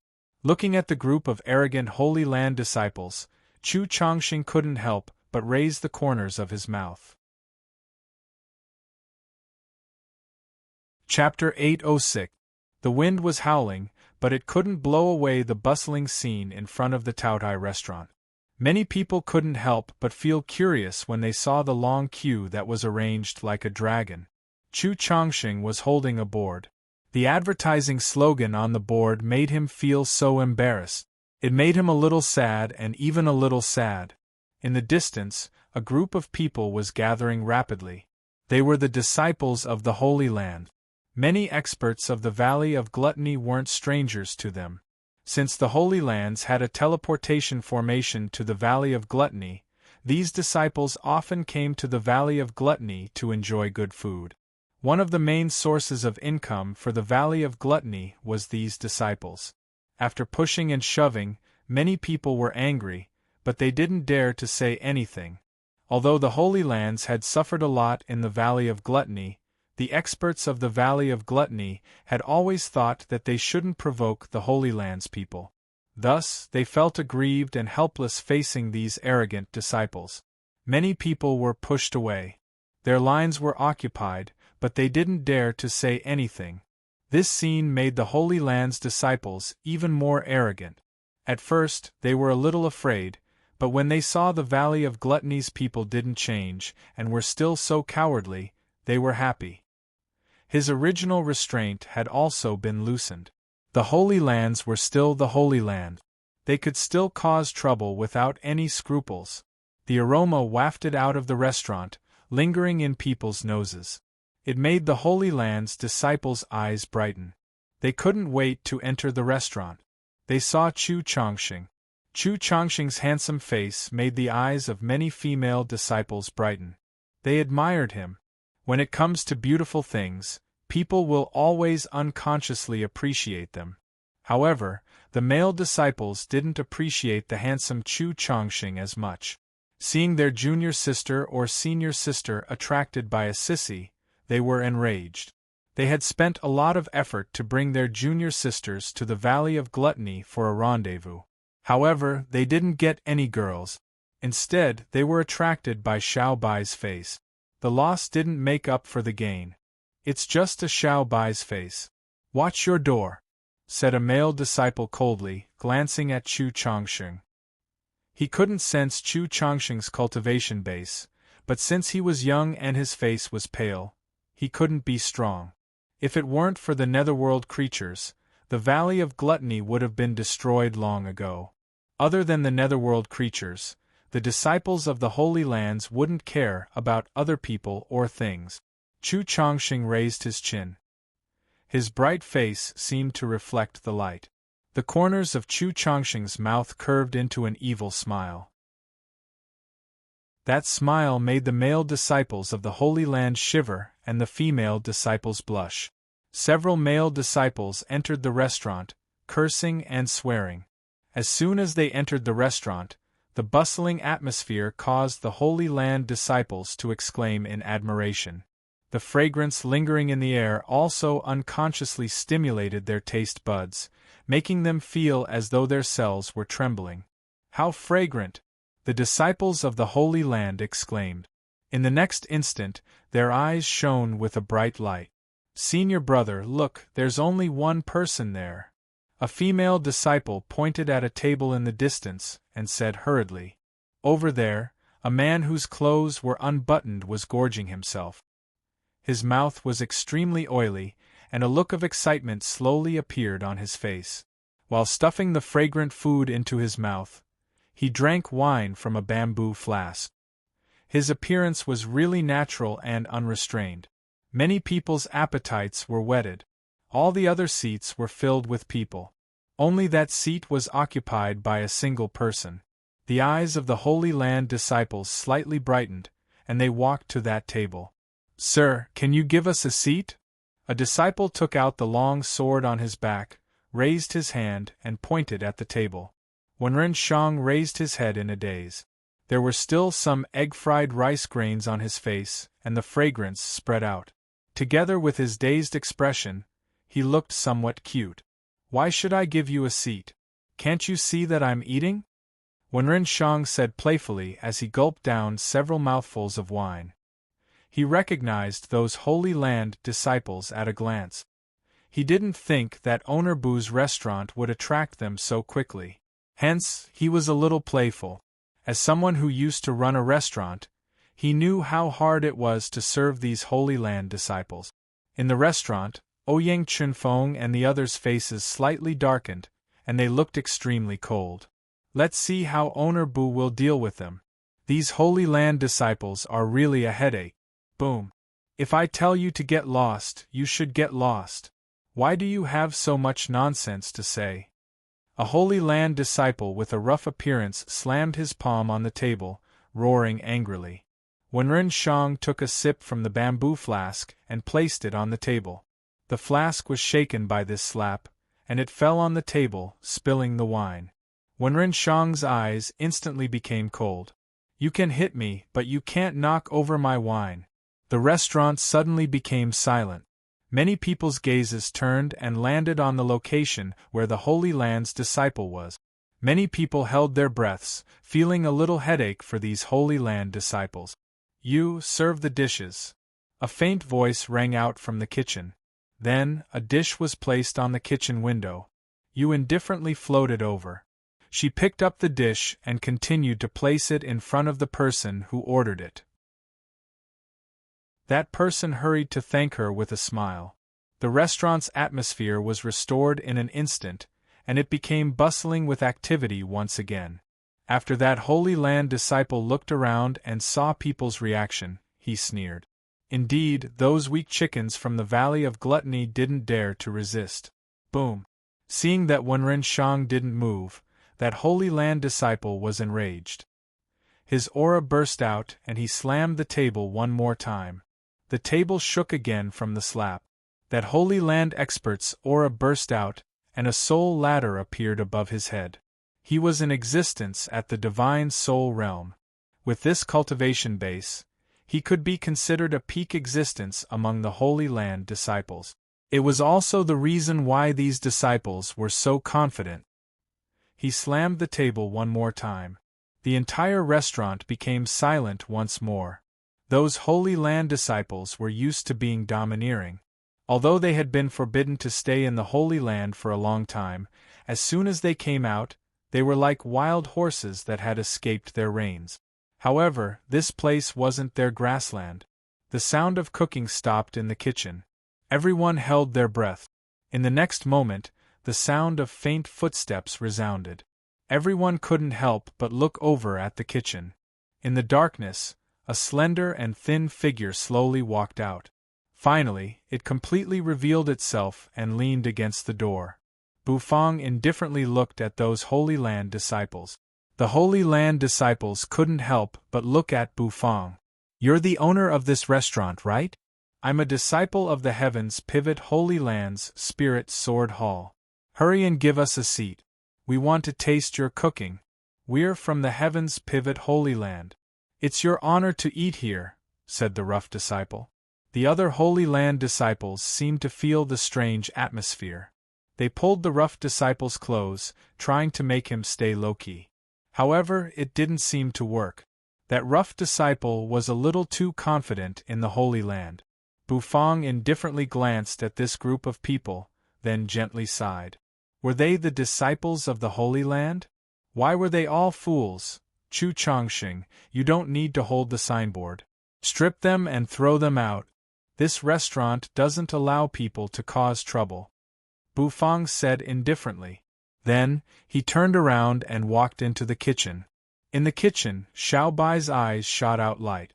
However, because he was in the critical moment of his evolution, he didn't move. Nether King Ha took off his cloak, his face filled with excitement. "Bufang, young man, I can do it for you. Hades' stripping finger is also invincible." However, as soon as he finished speaking, thud, the signboard outside the door was put down. Chu Chongqing flicked his silver hair, then strode into the restaurant. He was wearing a waiter's uniform. His eyes moved, falling on the Holy Land disciples. The Holy Land disciples were bewildered, and the female disciples' eyes brightened. This little brother was so handsome. Strip them and throw them out? Indeed, it suits Owner Bu's style. Chu Chongqing stretched his neck, his mouth slowly parting, revealing a playful smile. When the others in the restaurant saw this, they sneered. Wenren Shang wasn't angry anymore. He leaned on his chair, crossing his legs as he drank the wine from the bamboo flask. Let's see how those Holy Land disciples court death. The Valley of Gluttony today wasn't a place where the Holy Land disciples could act like tyrants anymore. "You, Xiao Bai. I've been annoyed with you for a long time. You dare to seduce my little junior sister." The rough disciple was enraged when he saw Chu Chongqing stand out. His terrifying aura diffused. He pulled out his long sword, and with a screeching sound, he slashed at Chu Chongqing. This Holy Land disciple was also hot-tempered. If he didn't agree, he would kill. Chu Chongqing's eyes became cold.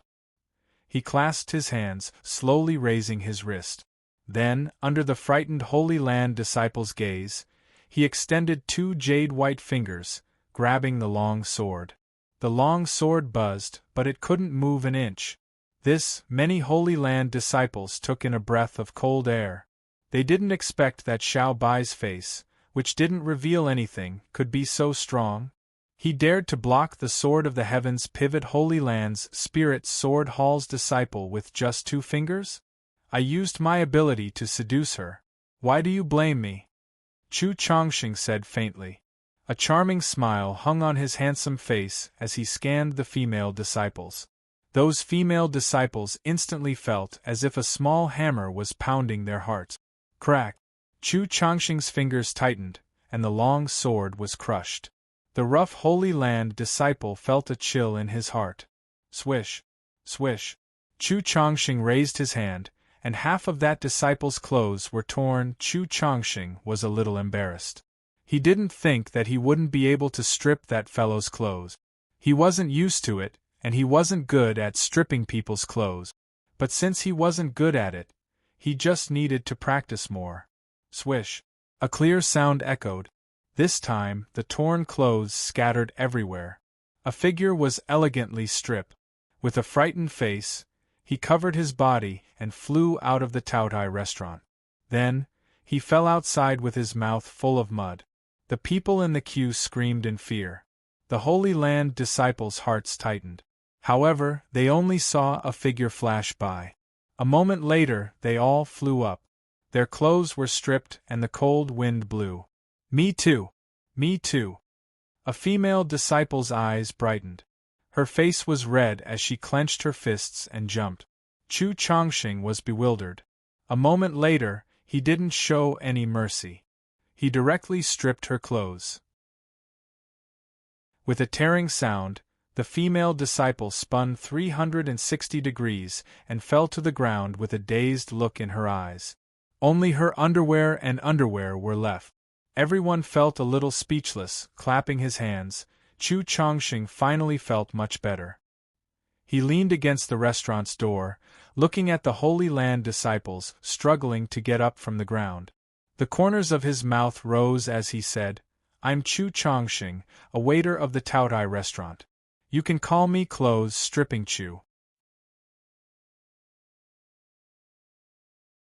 Chapter 807.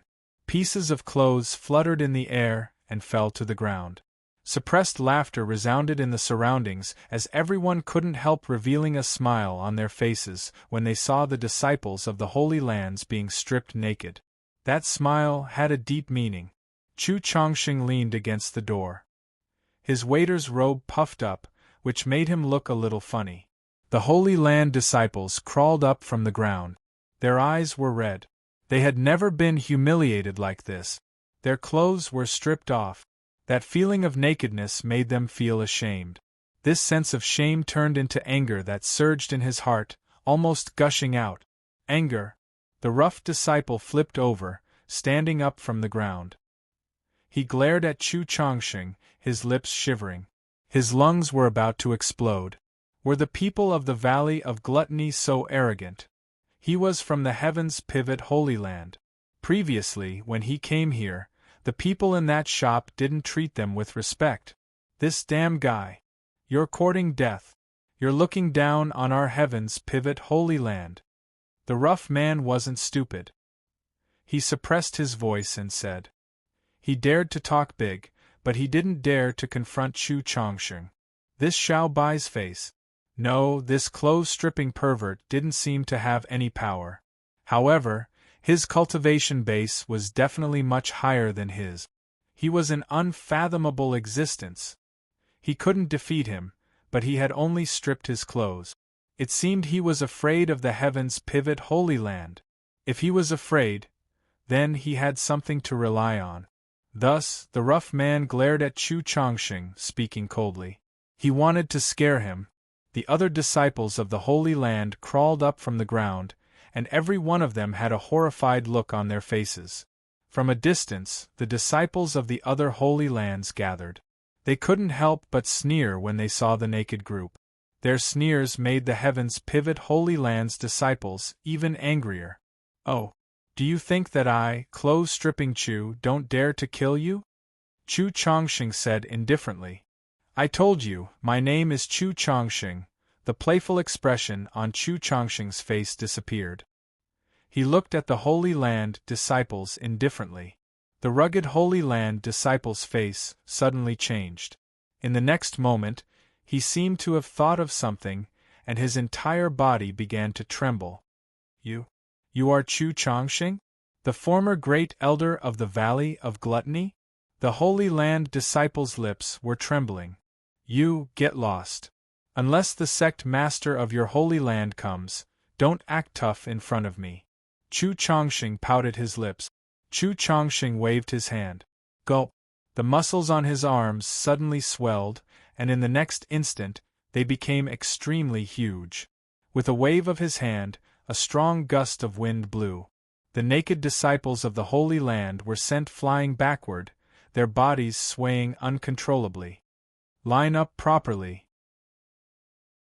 Don't cut the queue." Chu Chongqing pouted his lips as he watched his disciples run away helter-skelter. He stroked his silver hair with a gloomy face. The restaurant's business resumed in an orderly manner. The other disciples from the Holy Land gasped, and none of them dared to move. Heavenly secret Holy Land. The houses were like blooming flowers. The winding path led to a secluded place, with smoke and dust everywhere. With a squeak, the door of an ancient house was pushed open. An old woman holding a walking stick slowly walked out of the house. The heavenly star catcher disk is getting more restless. The heaven past tribulation is coming. I wonder if Her Highness Saintess can completely control the heavenly star catcher disk before the heaven past tribulation begins. The old woman held the walking stick, walking slowly. The walking stick hit the bluestone floor, making a crisp sound. From a distance, an unrestrained figure swayed his body as he returned. Emol-Yuji's robe was open, and he walked with an excited face. He had several bamboo bottles of wine hanging on his body. As he walked, those bottles bumped into each other, making clear sounds. Emol-Yuji's face was flushed, and he reeked of wine. "Granny Emo, I'm back." When he saw Granny Emo walking out of the house with her walking stick, his eyes lit up. He waved the bamboo bottle of wine and laughed heartily. Granny Emo indifferently looked at Emol-Yuji, letting out a cold snort through her nostrils. As soon as she approached, Granny Emo waved the walking stick in her hand. A flow of mysterious energy shot out from the walking stick, striking at Emol-Yuji's body. This hit made Emol-Yuji scream miserably. The bamboo bottle of wine in his hand splashed on the ground. "You stinky kid! I told you to bring the Saintess Heart Demon back. What did you do? Is the Saintess Heart Demon wine? Are you a pig?" Granny Emo scolded him, but her hands didn't stop moving. Every time she waved the walking stick, Emol-Yuji screamed miserably. Emol-Yuji's cultivation base was strong, but he couldn't dodge. The banging sounds made Emol-Yuji feel pain in his balls. Her Highness Saintess is at the critical moment of controlling the heavenly star catcher disk. If she can't eliminate the heart demon, it will take the chance to enter her body. At that time, she will fail to control the heavenly star catcher disk. Can you bear the consequences? Emol-Yuji listened to those curses. Emol-Yuji felt so wronged. He also wanted to bring the Saintess Heart Demon back, but he couldn't beat it. He couldn't beat it and he couldn't trick it. How could he be blamed? He was in despair. He wanted to bring the heart demon back, but he couldn't do it. "Granny Emo, listen to me. Be gentle. Don't hit my face." Emol-Yuji screamed miserably. "Hurry and tell Granny the situation. Otherwise, I'll break your legs. You still want to drink? I'll kill you." Granny Emo snorted coldly, putting down her walking stick. Emol-Yuji carefully took all the bamboo bottles of wine from his body. Then, he told Granny Emo everything about the Valley of Gluttony. He told her how Bufang had obtained the Taotia's heart, how he had forced the Amethyst Elder's clone and Bai Lientian to retreat, how the Black Dog had killed the giant, and how Hades had killed the Saint Sovereign. He even told her how Bufang had used the Taotia's heart to save Chu Chongqing, helping him enter the half-step divine spirit realm. Granny Emo had been listening attentively. The more she listened, the more solemn her face became. After Emol-Yuji finished, he looked at Granny Emo. The Saintess Heart Demon wasn't something he could bring back if he wanted to. After listening to him, Granny Emo exhaled. Holding her walking stick, she trembled and walked a few steps. The expression on her face constantly changed. "You said that the heart demon has a netherworld creature protecting it? A netherworld creature that can get along well with the people of the Hidden Dragon Royal Court?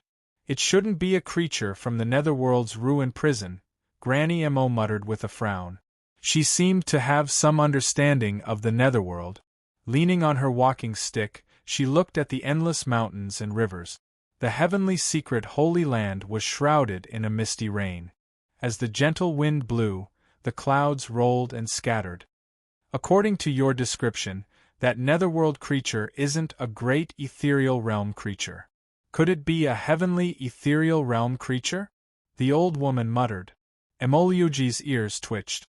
The netherworld creature above the great ethereal realm was a heavenly ethereal realm creature? Could it be that the netherworld creature he had seen covering the sky and covering the sun was a heavenly ethereal realm creature? The old woman glanced at Emol-Yuji, pounding her walking stick on the ground. Boom! Boom! Emol-Yuji's mind shivered. He felt his entire body being restrained by a formidable force. In Emoluji's eyes, the entire sky seemed to change. The stars in the sky moved fast, his eyes were dazzled. It's Granny Mo's heavenly secret technique. Emoluji took in a breath of cold air. He felt as if the entire world had turned into a starry sky. The old woman's hands were making mysterious hand seals. Each time she made a seal, it would hit the void, stirring up the stars. Boom! Rumble! Terrifying Sanskrit chants and celestial music lingered. The old woman began to calculate everything. All of a sudden, Emoluji's eyes shrank. He saw that the dark sky seemed to be torn apart by an invisible hand. The sky brightened in just a blink of an eye. The misty rain was still hazy. Nothing in this world had changed. However, far from them, the old woman vomited blood and fell to the ground. Her face was ashen, without a trace of blood. It was obvious that he had suffered a backlash. Emoluji was frightened. With Granny Mo's cultivation base, how could she suffer a backlash when she used the heavenly secret divination technique? Taking several steps forward, Emoluji helped Granny Mo up from the ground. Granny Mo, don't talk. Listen. You should wait for the saintess to get out of seclusion. After that, bring her to the Valley of Gluttony. This old woman has divined the saintess' heart's demon. I've seen the future of a corner of this continent. Only that heart's demon can help our heavenly secret holy land get through this crisis. Granny Mo's aura became extremely weak, but her eyes were filled with a dignified look. Emoluji was frightened. His mouth trembled. Granny, what are you talking about? I don't understand. I don't understand at all. Emoluji said. Granny Mo looked at Emoluji. She was so angry that she almost died. Was he King Pig? She reached out to grab her walking stick and swung it, hitting Emoluji's head. Do you understand? Granny Mo coughed out a mouthful of blood, asking indignantly. A big bump appeared on Emoluji's forehead. His face was emotionless as he said, I understand. Good. This old woman is all right. The Heaven Pass Tribulation is about to begin. This time, the Heaven Pass Tribulation is a great calamity for the royal court. Our heavenly secret holy land will face a great calamity. You should take the saintess to find the heart's demon. Only the heart's demon can save the saintess. It can help the saintess control the heavenly star catcher disc. Granny Mo said. Emoluji nodded seriously. Go. This old woman is all right. You should wake up the saintess now. Emoluji was a little hesitant. Granny Mo, our heavenly secret holy land has the saint sovereign. How could we face a calamity? Don't talk. Get lost. Granny Mo glared at Emoluji. Her walking stick hit Emoluji's head one more time. Emoluji could only turn around and run. On the mountain slope, the old woman steadied herself. Her hands were making hand seals. Her face was solemn as she tried to see that corner of the future. Heavenly Spring Holy Land Amethyst Elder slowly opened his eyes. Purple air was twirling around his body. His aura was getting stronger and stronger. He stood up, opened his mouth, and a torrential energy gushed out. He felt a little regretful, but he couldn't help but exhale. In the end, he still hadn't broken through. Without the help of the Taotia's heart, it would be really hard for him to break through to the next realm. In the divine spirit realm, he had to ignite the divine flames on his divine altar. The more divine flames he ignited, the more his power would increase. However, it wasn't easy to ignite each divine flame. Valley of Gluttony. You ruined my plan. Damn it. That dog should be a heavenly ethereal realm netherworld creature. You provoked me. When I return from the hidden dragon heaven pass, I will definitely slaughter you and eat your dog meat. Amethyst Elder's eyes were cold. His purple hair fluttered. A moment later, he stepped forward, and the tightly shut door opened. Taotai Restaurant, Valley of Gluttony Lord Go, who was sleeping soundly under the Path Understanding tree, suddenly felt an itch. He couldn't help but open his drowsy eyes and yawn. "Who's talking about you, Lord Go?" Hua, who was leaning on Lord Go, still had her eyes closed. The energy on her body was constantly filling up, as though she was about to break through. This girl. She still knows how to take advantage of Lord Go. Forget it. For Bufang's sake, I will let you take advantage of me. As long as you don't disturb Lord Go's sleep, it's fine. Lord Go grunted, then continued to lie down, sleeping soundly. Time passed, and the sky gradually turned dark. The Taotai restaurant's first day of business had finally come to an end. The moment he put away the dragon bone kitchen knife, the system's serious voice resounded in Bufang's head. The moment that voice came out, Bufang was stunned on the spot. After a while, his brows arched as though he was happy. He couldn't help but exhale. Chapter 808. Bufang exhaled deeply. His tight skin couldn't help but relax a little. He untied the velvet rope that tied his hair, letting his hair fall freely. Then, he slightly shook his head. "Congratulations, host. You have completed the required turnover and the cooking of the system's dish. Now, you will start to level up." The serious voice of the system arose in Bufang's head. That voice lingered in Bufang's ears, making him feel as if it was the voice of a celestial being. Finally, he had leveled up. Bufang sighed, rubbing his head. His expressionless face couldn't help but twitch. However, this time, his leveling up wouldn't be that obvious. It just guaranteed that he had entered the divine soul realm. Bufang's mind sank into the system panel. Host, Bufang True Energy Cultivation Base. 10th grade, Divine Soul Realm with a 1-step soul ladder, cooking talent. 5 stars skills. Level 2 Meteor Knife Skill, 100 out of 100. Level 2 Big Dipper Carving Technique, 100 out of 100. Level 1 Knife Skill. Overlord 13 Blades, 10 out of 13. Gourmet Array 2 out of 6. 4 Symbols Fire Control Skill, 1 out of 4. Tools. Golden Dragon Bone Kitchen Knife, God of Cooking Set. Black Turtle Constellation Wok, God of Cooking Set. Vermilion Chef Robe, God of Cooking Set. God of Cooking Overall Rating. Intermediate Chef, cooking talent has reached another level. Cooking skills have become more proficient. A wider world of cooking has opened up for you. You can start to cook functional ingredient. System level. Level 2, 10 stars. Conversion ratio is at 100%. System reward. Brewing method of Acheron's Helplessness Wine, a fragment of the God of Cooking Set, 2/5. Bufang observed the system panel. As his level increased, more and more skills had been awakened. Among them, his knife skills had reached the limit. He had also learned the 10th blade of the Overlord 13 Blades, which was extremely powerful and terrifying. The Gourmet Array had also unlocked a new array. As for the 4 Symbols Fire Control skill, it was Bufang's reward for completing the chef's challenge.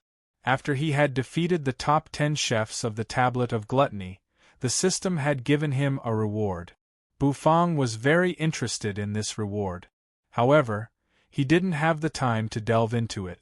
After advancing, as Bufang had expected, his strength did not improve much. However, this was only true energy cultivation. After all, his true energy cultivation had just broken through. If he wanted to break through again, he would need to complete the dish set by the system. Only by successfully cooking that dish would he have a chance to break through. One could imagine that as Bufang grew stronger, the difficulty of the dishes he needed to cook would also increase. However, it was this kind of pressure that gave Bufang the motivation to continue cooking. Acheron of Helplessness? It sounds classy, Bufang murmured, narrowing his eyes. After the Iceheart Jade Urn Wine and the Frost Blaze Path Understanding Brew, there was finally a new wine. This made Bufang's heart a little restless. Bufang was also very fond of wine, especially good wine.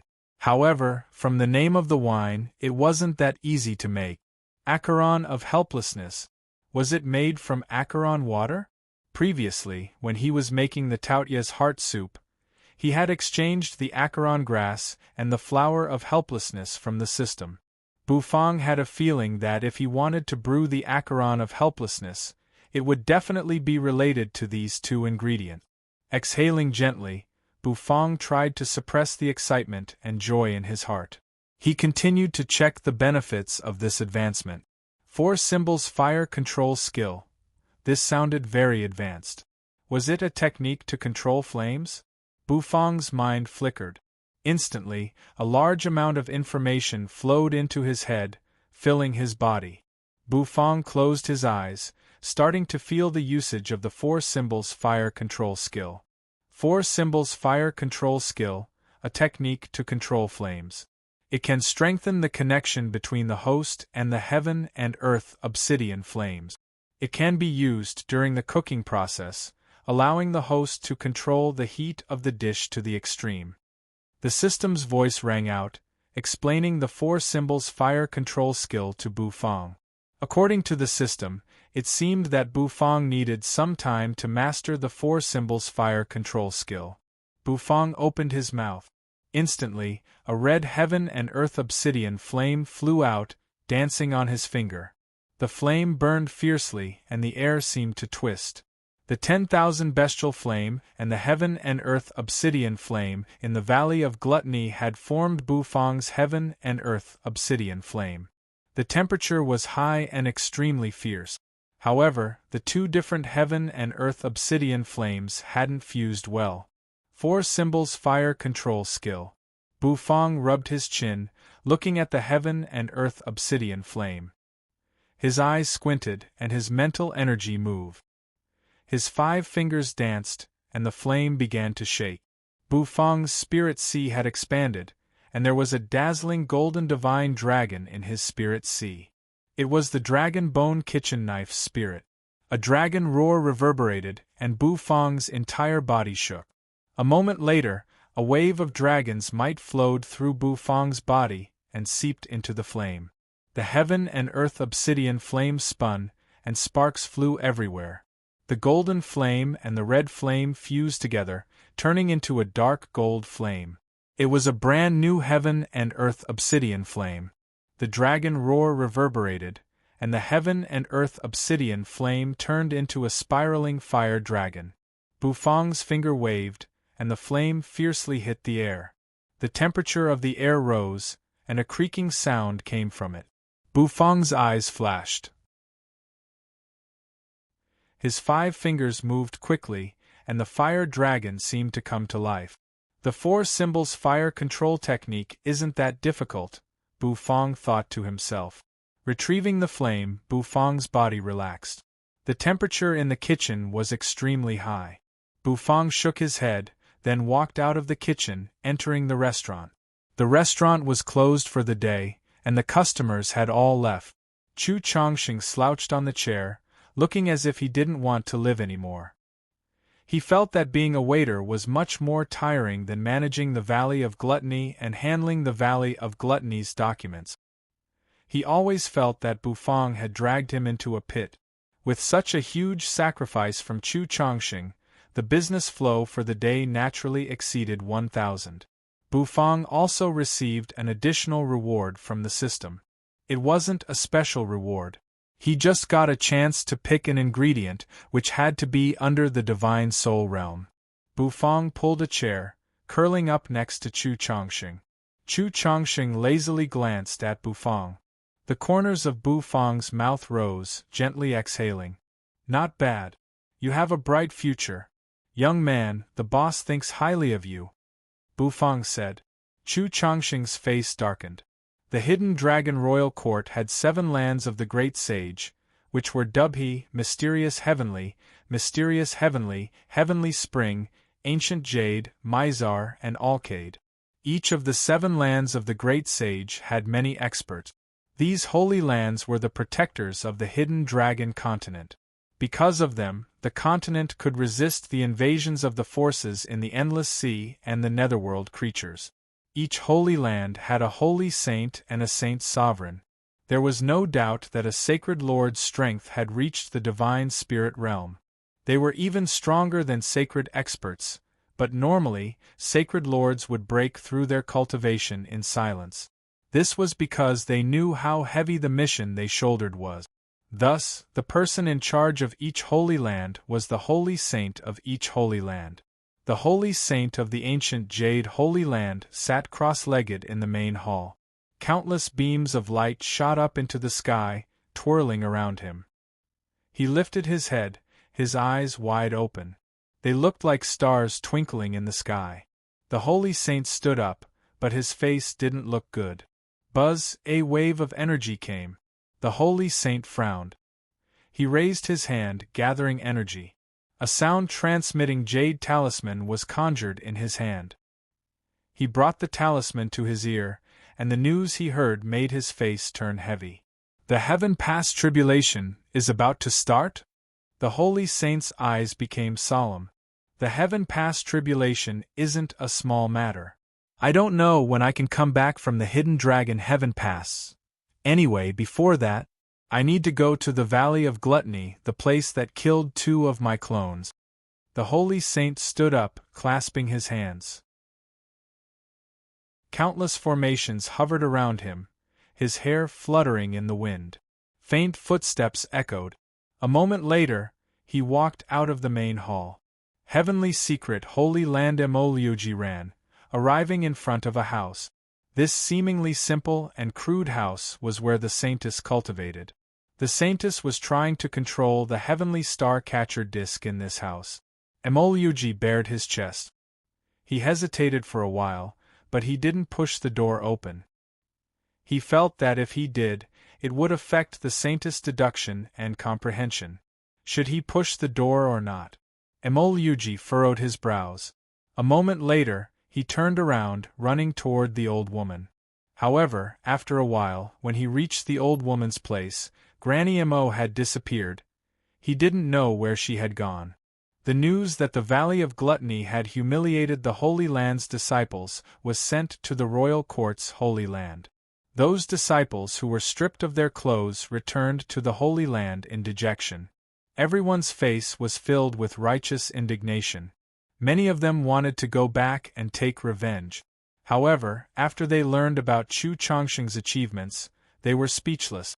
After all, the news that Chu Chongqing had beaten Yanqing, a half-step divine spirit realm expert, to death had spread to the entire Holy Land.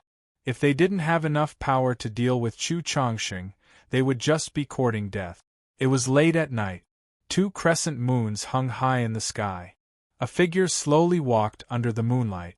It was an old man with a hunched back. He held a walking stick, walking step by step. The sound of the walking stick hitting the green stone floor was somewhat terrifying in the dark night. In the void, a figure tore through the air. With terrifying explosions, he appeared outside the Valley of Gluttony.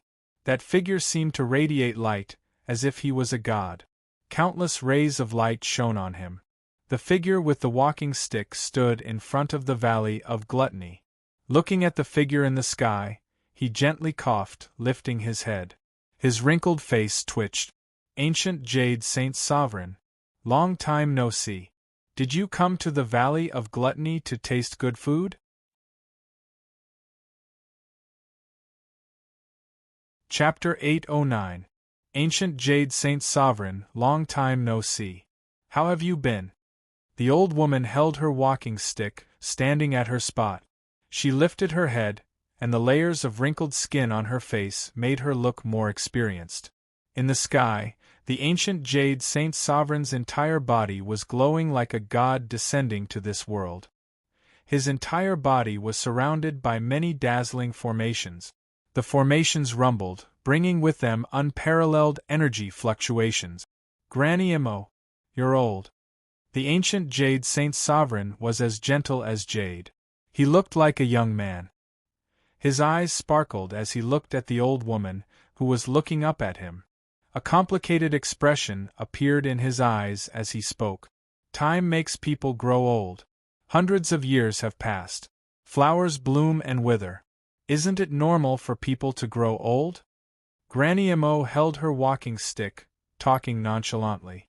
A moment later, she didn't look at the ancient jade Saint Sovereign anymore. She trembled as she walked toward the Valley of Gluttony. The formations around the Saint Sovereign gradually quieted down. Then, they dispersed and their light dimmed. The Saint Sovereign landed, appearing by Granny Mo. His thick black hair hung down to his waist and spread out like a cattail leaf fan. He followed beside Granny Mo, walking together. Granny Mo sneered, holding her walking stick as she continued walking. As soon as they entered the Valley of Gluttony, the Saint Sovereign clasped his hands and Granny Mo's faces looked nostalgic. How many years has it been since I came to the Valley of Gluttony? When the Valley of Gluttony was at its peak, you and I used to show our peerless talents here, said Granny Mo. The Saint Sovereign nodded. That year, the Valley of Gluttony was so powerful that it could suppress many holy lands. It was famous among the Holy Land. At that time, the Valley of Gluttony's master was a peerless genius. He had overshadowed many Saint Sovereigns. At that time, the Valley of Gluttony had attracted countless experts. The peerless geniuses of the hidden dragon royal court had gathered here to chat and exchange experiences. That era was a beautiful era, an era that made people reminisce about it. However, after so many years, the Valley of Gluttony had fallen. The peerless geniuses of that era had become the overlords of an area. Some had become Saint Sovereigns, while others had become sect-master-level existences like Granny Mo and Amethyst Elder. The Valley of Gluttony has changed a lot, but I can still see the old haunt. The Sunset Lake is still there, but the flower viewing pavilion is gone. The Sage Master put his hands behind his back and walked to the shore of Sunset Lake. A mighty wind blew over, like a gentle little hand, patting his face. The sparkling surface of the lake stretched as far as the eye could see. Back then, there was a large pavilion on the surface of the lake. It was called the Flower Gazing Pavilion. Countless geniuses gathered in the pavilion, chatting over tea and exchanging cultivation experiences. Back then, Granny Mo was also a beauty that surpassed all others. As the saintess of the heavenly secret Holy Land, she was naturally beautiful. Unfortunately, time was a merciless butcher's knife. The Holy Sovereign turned his head to look at Granny Mo, who looked extremely old, and sighed. Granny Mo's grin shattered the last bit of thought in his heart. Let those thoughts drift away with the wind. Granny Mo, are you here to taste the delicacies of the Valley of Gluttony? The Saint Sovereign looked at Granny Mo, smiling. The two of them walked along the Sunset Lake, slowly and leisurely. Granny Mo supported her waist with one hand, smiling and shaking her head. She held her walking stick, trembling as she walked. Granny, did you predict something? The Saint Sovereign squinted his eyes, asking solemnly. The heavenly secret Holy Land could predict everything in the world, as Granny Mo was a sect master-level giant in the heavenly secret Holy Land. She wouldn't come to the Valley of Gluttony for no reason. After all, the Valley of Gluttony had declined. It wasn't the flourishing force it used to be. The ancient Jade Saint Sovereign is right. I'm here this time to taste the delicacies. That year, the Valley of Gluttony was famous for its delicacies. I still can't forget those delicacies. I don't have much time left, so I came to the Valley of Gluttony to remember the good times of the past, said Granny Mo. The two of them walked past many villages that had been rebuilt. Not far from them was the Glutton God's restaurant, which was really bustling. Even in the middle of the night, its lights were still twinkling. The Glutton God city was still brightly lit at night. The radiance was dazzling, and the aroma of the delicacies lingered. Even though it was late at night, the business was still going on. Perhaps only the Glutton God city could have this kind of liveliness. Being the capital of delicacies, it naturally attracted countless people to come and taste the delicacies. The disciples of the royal court's holy lands, the experts of the other top forces, the wandering cultivators, and the lonely swordsmen were all attracted by the delicacies. They came to the Valley of Gluttony to satisfy the enjoyment of their stomachs and their minds. The Saint's sovereign and Granny Mo stepped into the glutton god's city, squinting at the bustling city that never sleeps. The fragrance lingering in the air made the two experts take a deep breath. They couldn't help but reminisce about the past. They hadn't seen such a scene for hundreds of years. Today, seeing it again, they felt inexplicably touched. Granny Mo, I have something to do. I'll leave first. See you later. The ancient jade Saint Sovereign clasped his hands, smiling at Granny Mo. Then, he took a step forward. It was as if he had shrunk the ground to an inch. In just a blink of an eye, his figure disappeared. Granny Mo leaned on her walking stick, smiling strangely as she watched the ancient jade Saint Sovereign disappear. She trembled as she held the walking stick, walking slowly. The ancient jade Saint Sovereign.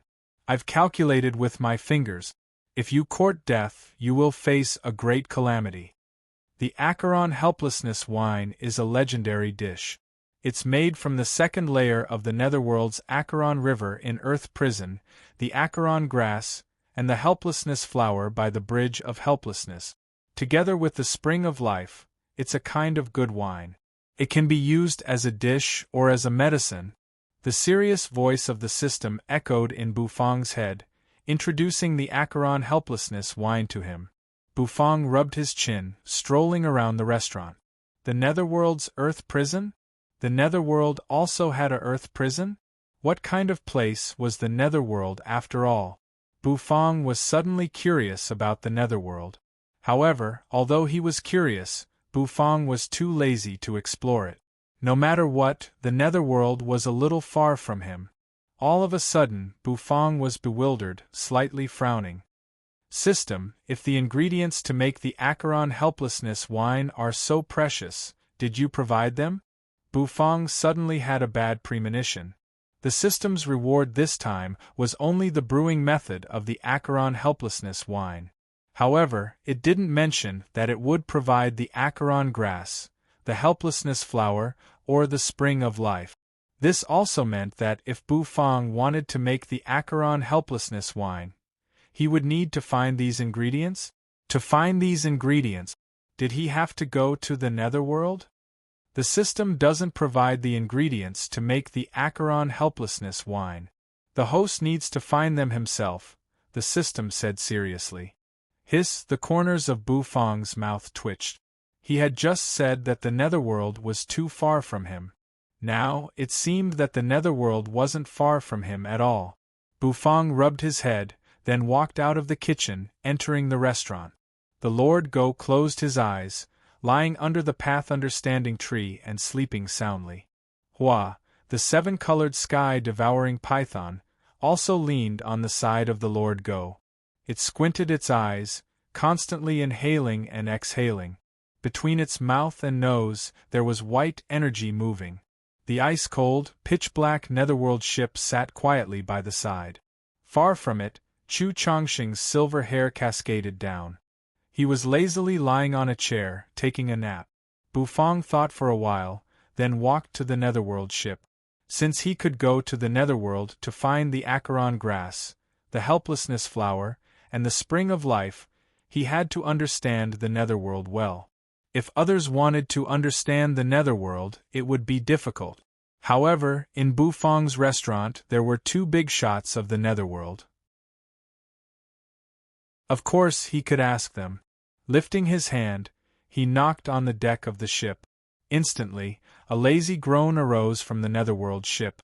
A moment later, you, with a cold face, came out of the Netherworld ship. Bufang, are you looking for me? You looked at Bufang, her face emotionless. I'm looking for you to talk, Bufang said, the corners of his mouth rising. You arched her brows. Then, her long, black hair cascaded down. Her entire body was like a beautiful snake as she crawled out of the Netherworld ship. Her long, slender legs stood on the ground. You pulled a chair, sat down, and crossed her legs. She indifferently looked at Bufang. Her jade-like nose slightly rose, and she snorted. Do you know the Acheron grass? Where's the flower of helplessness? Bufang also pulled a chair, sitting in front of you. You was surprised, looking at Bufang. The acheron grass is a kind of spirit herb that grows on the banks of the Acheron River. It has strong toxicity and medicinal properties. It's a very contradictory spirit herb. The acheron grass has 1 to 4 leaves, and each leaf is 1,000 years old. It's really precious. The hidden dragon continent doesn't have this kind of spirit herb. You stopped, looking at Bufang. Continue talking. Don't stop. I'll make you a midnight snack later, Bufang said. You looked at Bufang strangely, as though she understood what Bufang wanted to know. Then, she raised her hand. Instantly, a jet of pitch-black energy expanded. That energy instantly filled the air, covering her and Bufang. Chu Chongxing, who was taking a nap, suddenly twitched the corners of his mouth. How did this woman know that he was eavesdropping? The acheron grass is very rare. It grows on the banks of the Acheron River. The Acheron River belongs to the area of Earth Prison in the Netherworld. The Bridge of Helplessness also belongs to Earth Prison. The Netherworld is divided into 3 layers. The first layer is the Ruin Prison, the second layer is Earth Prison, and the third layer is the Nether Prison. Each layer is as far apart as the sky, and they are connected by the Netherworld staircase. They don't communicate much, and their relationship isn't good. The Netherworld creatures that the Holy Lands of the Hidden Dragon Continent are talking about should be the creatures from the Ruin Prison.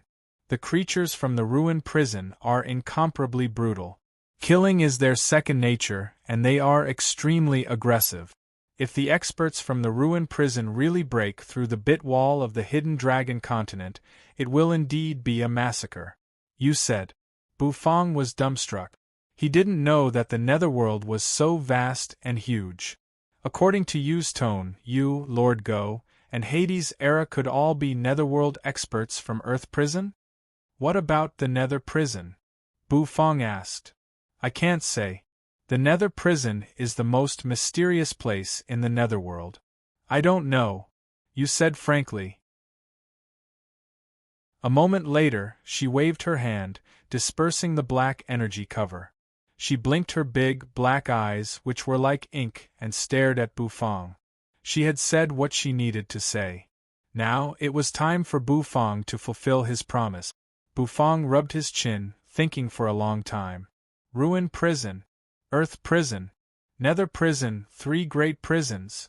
Alright, what Bufang cared about was the Acheron River in Earth Prison. He needed the acheron grass and the flower of helplessness. He didn't know when he would need to go to Earth Prison. Bufang stood up, raised his hand, and gently rubbed Yu's head. Yu's black eyes looked at Bufang. Bufang turned around, walking toward the kitchen. Since he had promised to make supper for Yu, he would do it. However, Bufang had just taken a few steps, and before he could enter the kitchen, a knocking sound came from the closed door. Bufang was stunned. His Taotai restaurant didn't open at night. Who would be knocking on the door? Gently furrowing his brows, Bufang walked toward the door. Creak. The big door slowly opened. At the door, a young man, who was as plump as jade, stood in front of the door, looking at Bufang with a gentle smile. Owner Bu, we meet again. I came from thousands of miles away to have a good taste of your cooking, and at the same time, settle accounts with you.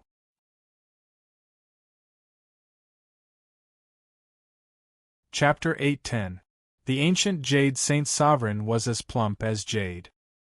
His thick black hair cascaded, and his bangs fluttered in front of his forehead, brushing past his handsome face. However, his words made Bufang a little confused. Bufang slightly narrowed his brows. He could feel a terrifying murderous aura coming from the other party. This murderous aura was filled with malice and hostility. As Bufang's spirit sea expanded, Bufang became more sensitive to emotions. Bad intentions? Knocking on the door in the middle of the night with malicious intent? Bufang raised his brows, assessing the man in front of him. Do I know you? Asked Bufang seriously. The corners of the ancient Jade Saint Sovereign's mouth rose, revealing a charming smile. Maybe you know me, but I know you. I boom. After a loud bang, the Saint Sovereign's face froze. A gust of wind blew, blowing the 2 strands of hair on his forehead. This kid! How dare he! Looking at the restaurant's door close again, the ancient jade Saint Sovereign felt his mouth twitch. He'd got the door slammed in his face? He hadn't even finished talking yet. Were all the young people these days so rude? The ancient jade Saint Sovereign suppressed his anger. He raised his hand and knocked on the door one more time. Squeak! The restaurant's door opened one more time. Bufang's emotionless face appeared in front of the ancient jade Saint Sovereign. "What's the matter?" asked Bufang. "Why did you close the door?" "I haven't finished talking yet." The ancient jade Saint Sovereign was angry, but he resisted the urge to slap Bufang to death. "You know me, but I don't know you. So, why should I talk to you so much?" said Bufang, his face emotionless. Bufang's matter-of-fact face made the ancient jade Saint Sovereign's anger rise continuously. "Alright. Then let me taste your cooking." Boom! As soon as he finished speaking, the restaurant's door slammed shut once again with a loud bang. The bangs in front of the sacred expert's forehead fluttered again. Why?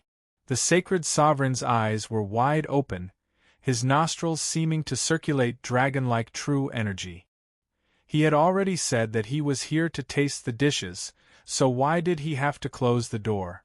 Why did he reject her? This kid really didn't give him any face. The Saint Sovereign's face darkened. "Why did you close the door? Since you opened a restaurant, isn't it for business?" the ancient jade Saint Sovereign said coldly. His voice traveled into the restaurant. There was a long silence. Then, Bufang's calm voice came from the restaurant. "If you want to eat, please come during the Taotai restaurant's business hours. We won't serve you outside of business hours." Come during business hours? It was just a restaurant. How could there be such a mess of rules? "Do you know who I am? If I wanted to flatten your restaurant, I could do it with a wave of my hand." The Saint Sovereign took a step back and his face darkened. Around his body, many formations twinkled, radiating thousands of light beams. "Noisy. Why don't you try?" Bufang said casually, his voice discontented. Of course, Bufang didn't like this kind of annoying person. Anyone who had ever eaten in the Taotai restaurant knew the restaurant's rules. At first glance, he knew this person was a new customer. It was okay that he didn't know the rules, but he had told him the rules and even threatened him. How could there be such a weirdo? Far from them, Granny Mo was trembling as she approached. Leaning on her walking stick, she saw the ancient jade Saint Sovereign from a distance. Granny Mo clasped her hands behind her back, her face smiling playfully. Courting death was the most interesting thing. As he could make her get hurt, it proved that this restaurant or the person behind it wasn't ordinary at all. This kind of extraordinariness was beyond her realm. Perhaps he had reached the realm of a Saint Sovereign of a holy land. Granny Mo smiled. However, although she wanted to watch a good show, she wouldn't let the Saint Sovereign suffer. No matter what, a Saint Sovereign couldn't die here. If he had to die, he had to die in the Hidden Dragon Heaven Pass. That place needed existences like the Saint Sovereign. The spirit talismans around the Saint Sovereign spun, releasing terrifying energy. In the restaurant, Bufang rubbed his head and slowly walked toward the kitchen. In just a short while, he had disappeared from sight. The lazy Nethery's beautiful eyes indifferently glanced in the direction of the door. This time, the enemy wasn't bad, but he was courting death. Flattening the restaurant. It was a fantasy story, but Chu Chongqing didn't rest. Chu Chongqing didn't rest anymore. He opened his eyes, looking at the entrance with a serious expression. The Holy Sovereign had given him a lot of pressure. It made his pores open, releasing spirit energy. This time, the enemy was really formidable. Lord Go raised his paw, scratching his nose. Then, he continued to snore. He didn't care about the Saint Sovereign at all. The Saint Sovereign looked at the closed door. The flame of anger in his heart shot up. He exhaled softly. His eyes focused. His body suddenly floated up and retreated backward. He hovered in the air, his body radiating dazzling light. He looked like a god, mesmerizing and enchanting. A jade talisman floated on his body. The ancient jade Saint Sovereign raised his hand, gently flicking his finger. Buzz, his jade-like, sparkling finger touched the jade talisman. Instantly, the jade talisman buzzed, and a strange wave of energy expanded. The jade talisman swayed, heading toward the Tautai restaurant. The ancient jade Saint Sovereign's eyes were cold. As soon as the jade talisman touched the restaurant, it would collapse under the terrifying power of the talisman. The attack power of this jade talisman was really terrifying. It was the ancient jade Saint Sovereign's attack, and he knew how powerful it was. The jade talisman swayed, coming closer. However, the restaurant's door was still closed, as if it didn't want to open. A moment later, the jade talisman grumblingly hit the restaurant's door. The ancient jade Saint Sovereign's hair fluttered as he raised his hand. Explode. The ancient jade Saint Sovereign spat out one word. Then, the jade talisman sparkled with thousands of beams of light from a distance. Granny Mo's eyes focused. Did the ancient jade Saint Sovereign want to blow up the restaurant? All of a sudden, the ancient jade Saint Sovereign's eyes shrank. His chest heaved up and down, his eyes gazing at the restaurant's door. There, the door was still closed. It didn't look like it was going to open. His jade talisman, which contained terrifying energy, dimmed and fell to the ground, shattering. What's going on? The ancient jade Saint Sovereign took in a breath of cold air. His jade talisman couldn't blow up the restaurant? Narrowing his eyes, the ancient jade Saint Sovereign became vigilant. As a Saint Sovereign of a holy land, his vision was extraordinary. His jade talisman didn't have any problem. However, it couldn't even shake this simple restaurant. Why? There must be something fishy going on. Remembering that his two clones were mercilessly torn apart, the Saint Sovereign's heart tightened. It was the netherworld creature who had destroyed his clones. Humph. If there's really a netherworld creature, then I'll have to check it out today. The hidden dragon Heaven Pass Tribulation is around the corner, and there's such a terrifying netherworld creature in this continent. How can I be at ease and go to the Heaven Pass? The ancient jade Saint Sovereign said coldly. His voice reverberated and thundered. The jade talisman array around him glowed one more time. One jade talisman after another began to circulate. His hand rose, and 3 jade talismans hovered in the shape of a triangle in front of him. His eyes shrank as his palm pressed on the jade talisman. Buzz, the 3 jade talismans buzzed, flying toward the restaurant. This time, the energy contained in the 3 talismans was even more terrifying. The void seemed to twist under these talismans. After the ancient jade Saint Sovereign blasted out a move, he clasped his hands behind his back and slowly landed on the ground. If this attack didn't work, he would retreat immediately. He wouldn't linger here. His mind flickered, and the ancient jade Saint Sovereign saw Granny Mo in the distance. He furrowed his brows. Granny Mo was here too? Was she here for this restaurant? Buzz, the 3 jade talismans trembled as they flew. Shortly after, they hit the restaurant's door. Thud, a clear sound arose. The energy in the 3 jade talismans seemed to vanish, falling on the ground. Just like the previous jade talisman, all of its energy had disappeared, and its power was gone. The Saint Sovereign took in a breath of cold air. This restaurant wasn't ordinary at all. Time to go. In the restaurant, lying under the Path Understanding tree, Lord Go opened his drowsy eyes. His dog eyes seemed to see through the Saint Sovereign in just a blink of an eye. The dog's mouth twitched. In the kitchen, Bufang, who had disappeared, reappeared, and his slender figure gradually became more and more corporeal. Bufang wore an emotionless face. He walked to the Path Understanding tree, standing next to Lord Go with a funny grin. The Lord Go was bewildered. Thud. Bufang raised his hand and plucked a strand of dog fur. "Lend me a strand of your dog fur." Bufang said casually. The Lord Go's dog nose widened and his black face darkened.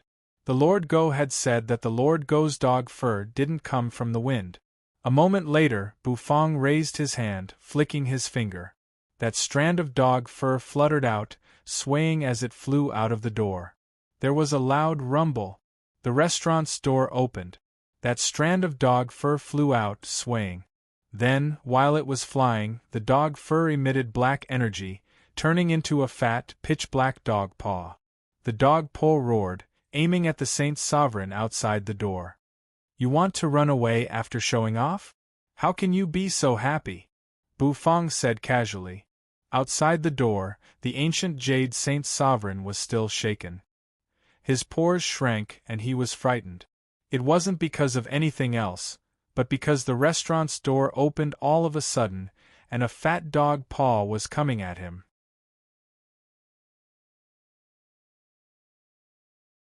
Chapter 8:11.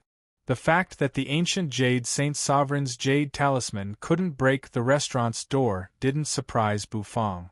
After all, the system had decorated this restaurant, so it was considered an item of the system. No matter how strong the ancient jade Saint Sovereign was, he was still too young to challenge the system.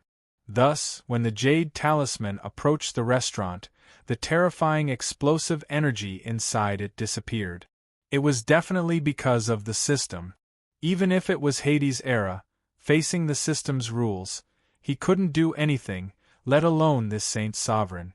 Comparing Hades' era and the ancient jade Saint Sovereign, Bufang thought that Hades' era was stronger. He didn't have any proof. It was just his intuition. Sometimes Bufang trusted his intuition. With Bufang's mental force, of course, he knew the ancient jade Saint Sovereign's little trick. Thus, Bufang couldn't let the other run away after showing off. Thus, he plucked a strand of Lord Go's dog fur. With a flick of his finger, the dog fur flew out, turning into a pitch-black dog paw in the void. That dog paw made the ancient jade Saint Sovereign's pores shrink.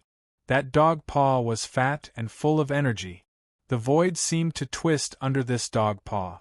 It was even more threatening than his previous jade talisman. The ancient jade Saint Sovereign's face changed dramatically. He didn't think that a dog paw would fly out of the restaurant. Was it that young old Boo's counterattack? The ancient jade Saint Sovereign snorted. His body was filled with energy again. The terrifying energy surged, and the jade talismans floated around him. A buzzing sound echoed. A moment later, the ancient jade Saint Sovereign pointed his finger. Pieces of jade talismans flew toward the dog paw in the void. The jade talismans trembled. As they shook, they exploded. Boom, boom, boom. Pieces of jade talismans exploded on the dog paw. However, the dog paw was like a hot knife cutting through butter. It kept swinging. The void twisted and the energy collapsed. The color of the pitch-black dog paw gradually dimmed. Rumble! At this moment, the dark night was suddenly illuminated as if it was daytime. Many people in the surroundings sucked in a breath of cold air when they saw this scene. What happened to the new restaurant this time? Why was there such a terrifying fluctuation again? In the distance, when Granny Mo saw the dog's paw, the skin on her face trembled like a sieve. That dog's paw gave Granny Mo a terrifying feeling. That feeling didn't seem like it came from the netherworld creatures of the ruined prison. However, it was even more terrifying than the netherworld creatures of the ruined prison. Granny Mo's hair fluttered in the wind, and her walking stick spun in place. She loosened her grip, and a huge compass the size of a mooncake appeared in her hand. The engravings on the compass were vivid and lifelike, as if they were about to come to life. They were all scurrying about. Granny Mo pinched her fingers and pointed at the compass. She gazed at the dog's paw and started to calculate. However, after deducing for a while, Granny Mo's face suddenly became as pale as a sheet of paper. Then, the compass in his hand emitted a sharp sound. In the next moment, it exploded into pieces and fell to the ground. Granny Mo coughed up a mouthful of blood. She staggered a few steps back, and finally fell on her butt. Her walking stick lost its balance, falling on the ground with a loud thud. A taboo existence. The ancient jade saint sovereign has courted death this time. Blood trickled down the corners of the old woman's mouth. Her face was ashen as she gazed at the dog's paw. Her skin shivered unceasingly, and some age spots appeared on her face. The old woman had become even older. Rumble, rumble, rumble. The ancient jade saint sovereign's eyes were cold. Beams of jade talismans flew out, bombarding the dog's paw. The paw shook, and the energy moving on it became much thinner. As his aura rose, the ancient jade saint sovereign's body became like a small sun, blooming with the ultimate radiance. It illuminated the sky, becoming extremely bright. All of a sudden, the rumbling came to an abrupt end. Everything seemed to have come to a standstill. The ancient jade saint sovereign's pupils shrank. His nostrils flared as he gasped for air. He didn't have any more jade talismans. The dog's paw, which had become thinner, swatted at him. Still couldn't stop it? The ancient jade saint sovereign's heart shivered. It was the first time he felt so frightened. How many years had it been since he had felt this way? Other than the first valley master of the Valley of Gluttony, who had given him this feeling of despair, he had never felt this way again. It was a suffocating feeling. Buzz, without the jade talismans to stop it, the dog's paw moved faster. In just a blink of an eye, it appeared in front of the ancient jade saint sovereign. Puff! Gently, the dog's paw patted the ancient jade saint sovereign's face. Slap! The dog's paw exploded, but at that moment, the sound of someone slapping his face arose. After slapping his face, the dog's energy exploded, disappearing completely. The saint sovereign tilted his head and widened his eyes as he watched the strand of black dog fur trembling as it floated down from the sky. Then, it automatically ignited and disappeared. A strand of dog hair. The feeling that made him feel despair was caused by a strand of dog hair. Did he see it wrongly? But he didn't see it wrongly. The ancient jade saint sovereign's face became very interesting. His cheeks shivered. A moment later, he exhaled. Motherf ****. He was a saint sovereign of the ancient jade Holy Land, but he was almost scared silly by a strand of dog hair. If this spread out, he would become the laughingstock of the entire royal court. Get lost. If you want to eat, come back tomorrow. If you want to cause trouble, you'll have to bear the consequences. Bu Fang's soft voice drifted out of the restaurant, making the ancient jade saint sovereign's body shake. The ancient jade saint sovereign's forehead was beaded with sweat. Bu Fang's words made the flame of anger in his heart rise again. However, the dog's paw made him shiver. If it was a real dog's paw, how could he resist it? Turning his head, the ancient jade saint sovereign looked at Granny Mo, who was sitting on the ground, her face as pale as a sheet of paper. From Granny Mo's face, the ancient jade saint sovereign saw fear and confusion. The broken compass on the ground made the ancient jade saint sovereign's eyes shrink again. Granny Mo couldn't calculate how intimidating the netherworld creature in that restaurant was. That restaurant wasn't ordinary at all. Even with Granny Mo's power, she couldn't calculate an existence like that. Then, it could only be a taboo existence. The ancient jade saint sovereign exhaled. Slowly, he got up from the ground, turned around, and slowly left. The existence in that restaurant made him feel a sense of danger. Granny Mo also got up from the ground. Bending her waist, she picked up the broken compasses. Really? This old granny wants to eat something good, but I can't. I'll come back tomorrow. Leaning on her walking stick, Granny Mo patted the dust on her body, turned around, and left. The restaurant's door was closed, and everything became quiet again. Inside the restaurant, Bu Fang stood at his spot, facing the door. After the noises outside disappeared, he turned around and walked to the kitchen. The Lord Go's black dog face darkened, his dog eyes squinting at Bu Fang. I got it. 1 sweet and sour ribs. Bu Fang patted the Lord Go's head as he walked past the Lord Go. Then, He continued to walk to the kitchen, disappearing shortly. Lord Dog let out a puff of white smoke from its nose, and its head tilted to the side. Sweet and sour ribs wanted to soothe the Lord Go's pain of losing its fur? Young people these days. Naughty. Shortly after, Bufang walked out of the kitchen, holding a steaming plate of fragrant sweet and sour ribs. Bufang placed the sweet and sour ribs in front of Lord Dog, who had its head tilted to one side. The corners of Bufang's mouth curled up. He stroked Lord Dog's spotless fur, stood up, and went back to the kitchen to practice cooking. The Lord Go's dog nose twitched. Eventually, he gobbled up the ribs on the porcelain plate. His saliva splashed, and he looked so excited. How could one see the pain of losing his fur? It looked like he hated that he couldn't use more fur to exchange for more sweet and sour ribs. Heavenly Secret Holy Land Emoluji held a bamboo tube, pouring fine wine into his mouth. The thick aroma of wine diffused, filling the entire place. He sat in front of the Saintess room, where she was cultivating in seclusion. The Saintess was studying the heavenly star-catcher disc. Once she finished, according to Granny Mo's request, the Saintess had to go to the place where her heart demon was. Honestly, Emolyoji couldn't wait. The Valley of Gluttony was a good place with good mountains and rivers. It also had delicious food. The Saintess would live a happy life there. Emolyoji gulped down a mouthful of wine, pondering seriously. All of a sudden Emolyoji's ears twitched. Swish. Wine splashed everywhere, and he lifted his head. In the sky, tens of thousands of stars began to move.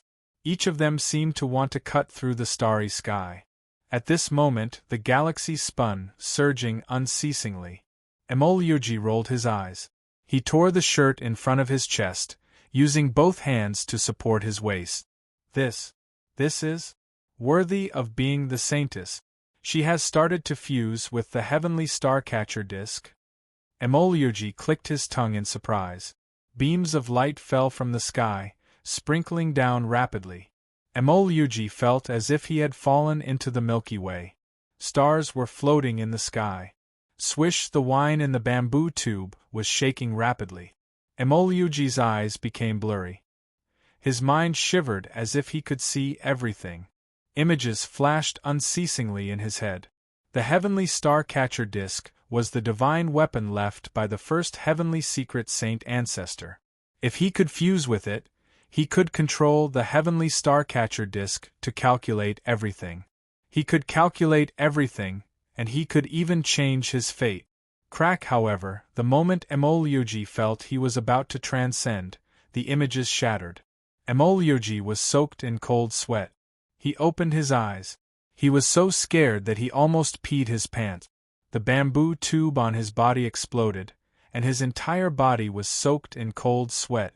The true energy in his body was used up. His dantian was empty, and the mental energy in his head was almost dried up. If he had continued, he could have been sucked dry by the heavenly star-catcher disc. It's so scary. Scared me to death. Emolyoji patted his chest. His heart was about to jump out of his chest. Squeak. The closed door of the room opened. Emolyoji was bewildered. He turned around to look. There, a slender and beautiful figure slowly walked out of the house.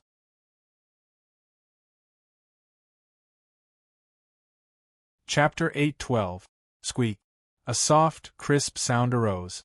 A voice that seemed to come from ancient times resounded and reverberated throughout the entire space. Swish. The murky yellow wine in the bamboo tube flowed out of the bamboo tube and dripped onto the ground. Emolyoji held the bamboo tube with one hand. His mouth dropped, his face dumbstruck.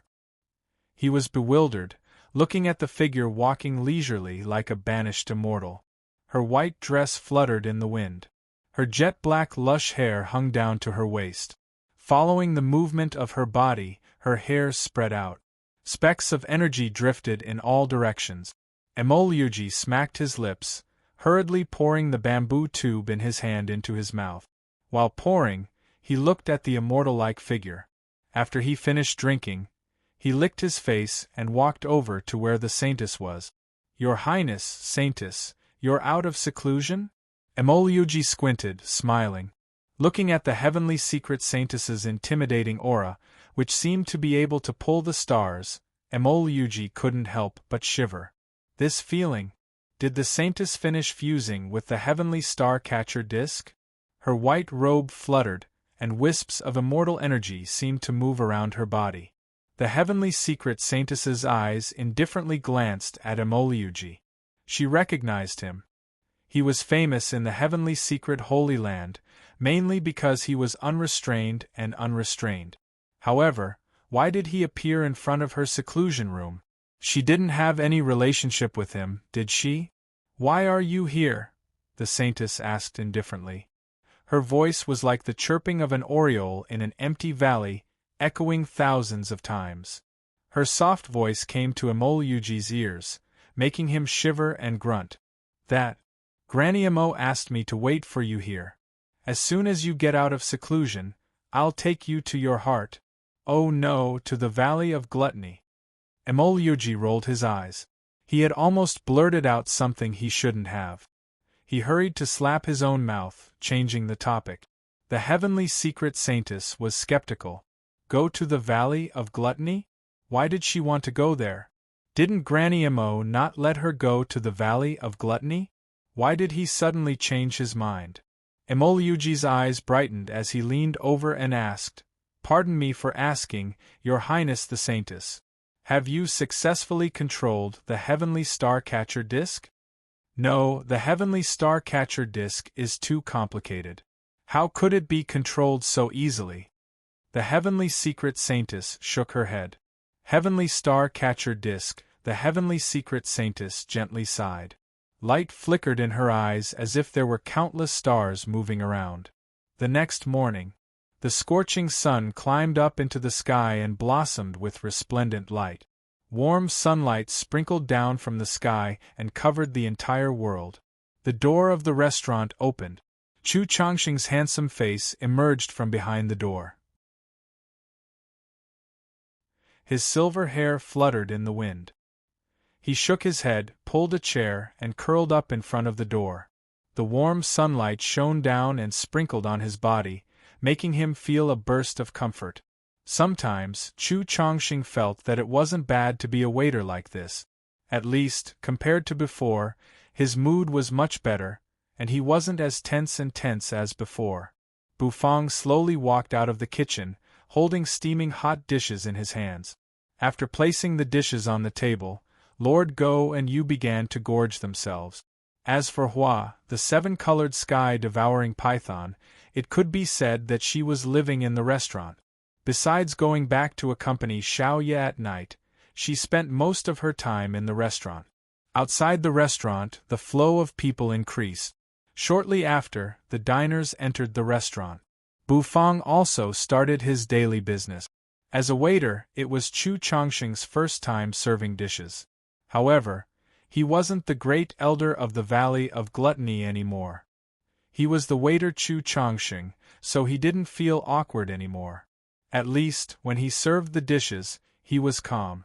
Outside the restaurant, a shadow slowly walked in. The ancient jade Saint Sovereign wore a stern face. He walked to the entrance of the restaurant, looking at the inconspicuous little restaurant. He couldn't help but exhale. The little restaurant's business wasn't bad. People were coming and going. The Saint Sovereign clasped his hands as he walked into the restaurant. He found a seat and sat down quietly. The Saint Sovereign scanned the place, and his eyes shrank. This restaurant's aura was indeed different. It made his aura feel a little suppressed. The divine flame in his head was flickering. The Saint Sovereign's eyes moved, falling on a far distance. At this moment, the Saint Sovereign felt as if his pores were about to explode. It was because he saw a dog. That's right, a fat black dog. Last night, a strand of dog hair had slapped his face. That strand of dog hair had turned into a dog's paw, gently patting him. He couldn't resist at all. Until now, he could still feel the burning pain on his face. That feeling of being slapped was something he couldn't forget. What he couldn't forget was the terrifying aura of that dog's paw. And now he saw a dog in this restaurant.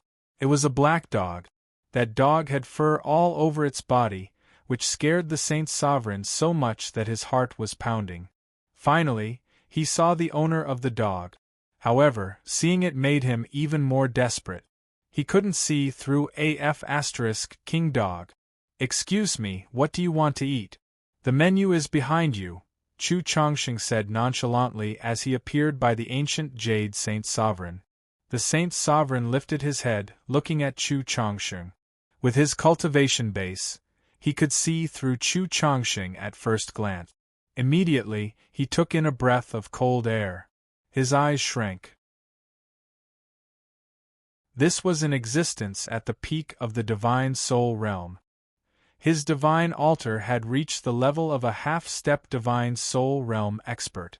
Such an existence was king waiter in a restaurant, a waiter at the half-step divine soul realm, and a dog whose power was unknown. The ancient jade Saint Sovereign didn't want to come to the restaurant to have a taste. He was scared out of his wits.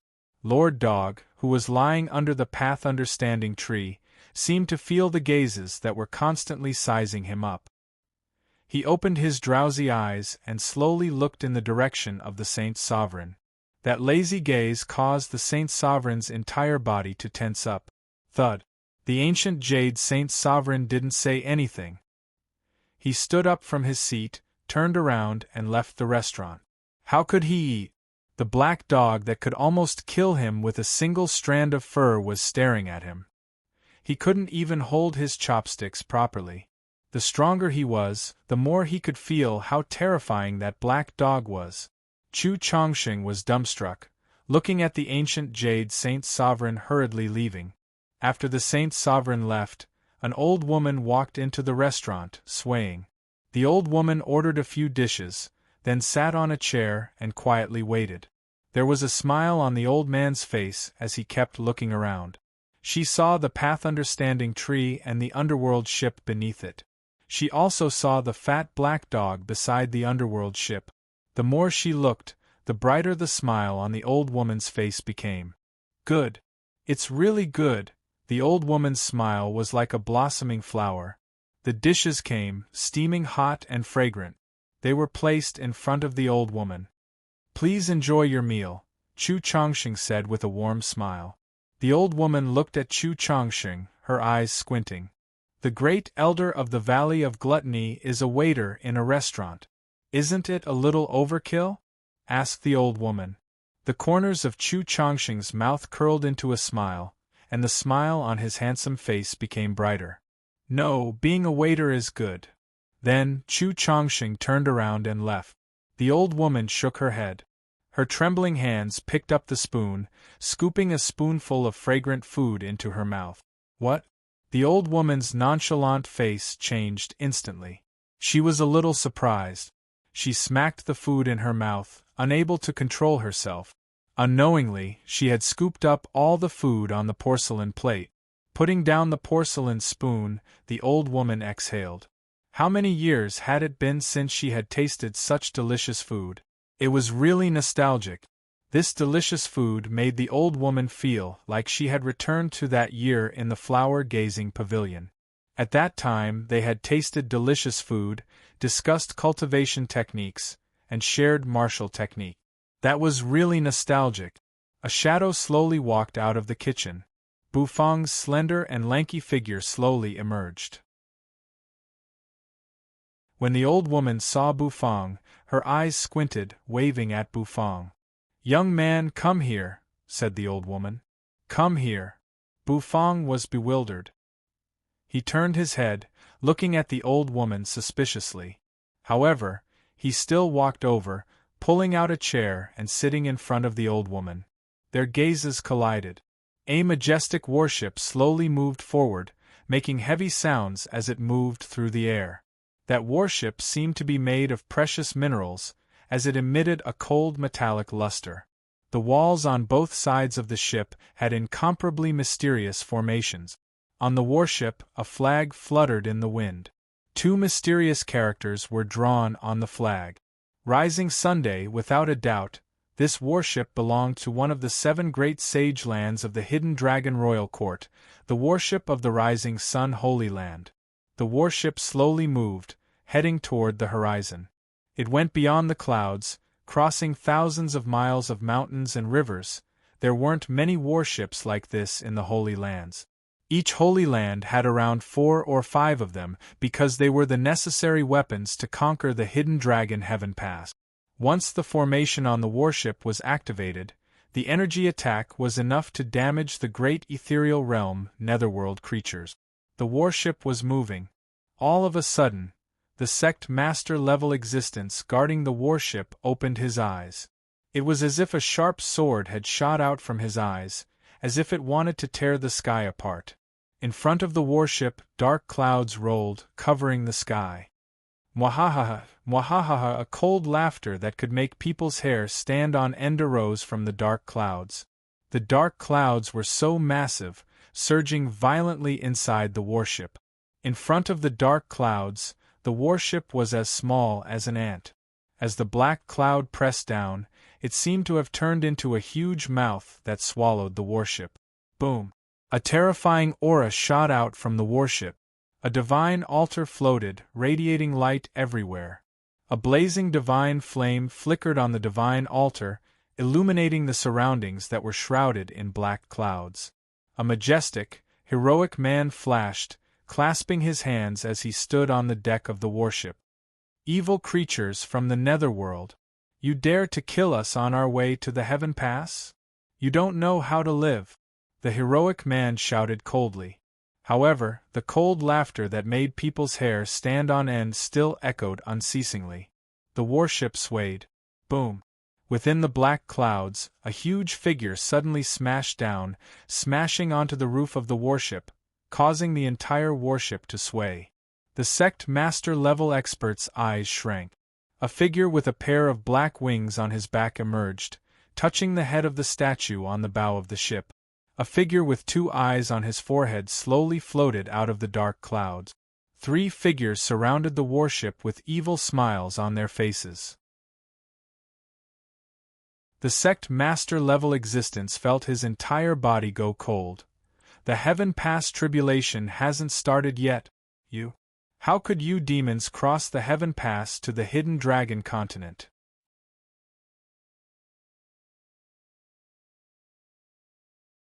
Chapter 8:13.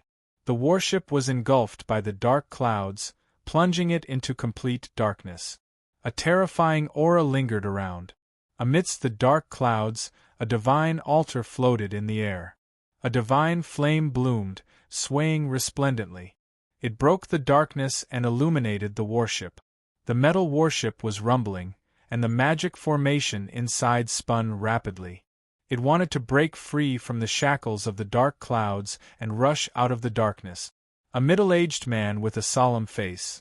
He was the sect master of the Rising Sun Holy Land, who was in charge of this warship. His divine flame broke the darkness, giving the warship a chance to breathe. However, a huge figure over 3 meters tall landed on the roof of the warship, causing the metal warship to shake violently and rumble unceasingly. The disciples of the Rising Sun Holy Land on the warship immediately cried out in fear. The giant's body was shrouded in black energy, and his face was painted with a ferocious totem. The muscles on his body bulged, and his veins were densely covered, causing his muscles to twitch. Above the giant's head were 2 sharp horns that looked like bull horns. The horns were pierced with thick metal rings. When the metal rings collided, clanking sounds could be heard. The giant's eyes were scarlet. He opened his mouth, and pitch-black nether energy gushed out. Boom! The giant's hands slapped the metal warship, causing the metal walls of the warship to cave in. His giant palms were embedded in the walls. Evil creature! Get lost! An enraged roar could be heard from the warship. Then, divine altars emerged one after another. However, none of these altars had their divine flames lit. Several figures rushed out of the warship, waving their fists and practicing martial skills. On the divine altars above their heads, a dazzling star was reflected. You You're all food. The giant's scarlet eyes widened. Then, he sneered and slapped the warship with his palm. His body shot up, surrounded by nether energy, and his palms swept out. In an instant, he was engaged in a fierce battle with the Rising Sun Holy Land's almighty experts, who were displaying their fist skills.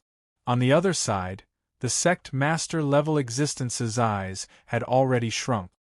His aura blossomed to the extreme, and streams of dragon-like true chi circled around his body. He stared at the figure standing on the bow of the warship and the figure slowly walking out from the front of the warship. The heaven-pass tribulation hasn't started yet. How can you netherworld devils appear on the continent? The sect master-level existence's body turned cold as he spoke in an eerie voice. The dark clouds slowly dispersed and turned into a flight of stairs that slowly descended. The man with 2 vertical eyes on his forehead had a head full of pitch-black hair. He strolled leisurely along the black cloud stairs. It's just the hidden dragon continent. If it weren't for the Great Path's principle protecting you, trash like you would have long been swallowed by the ruined prison and turned into a shuraba.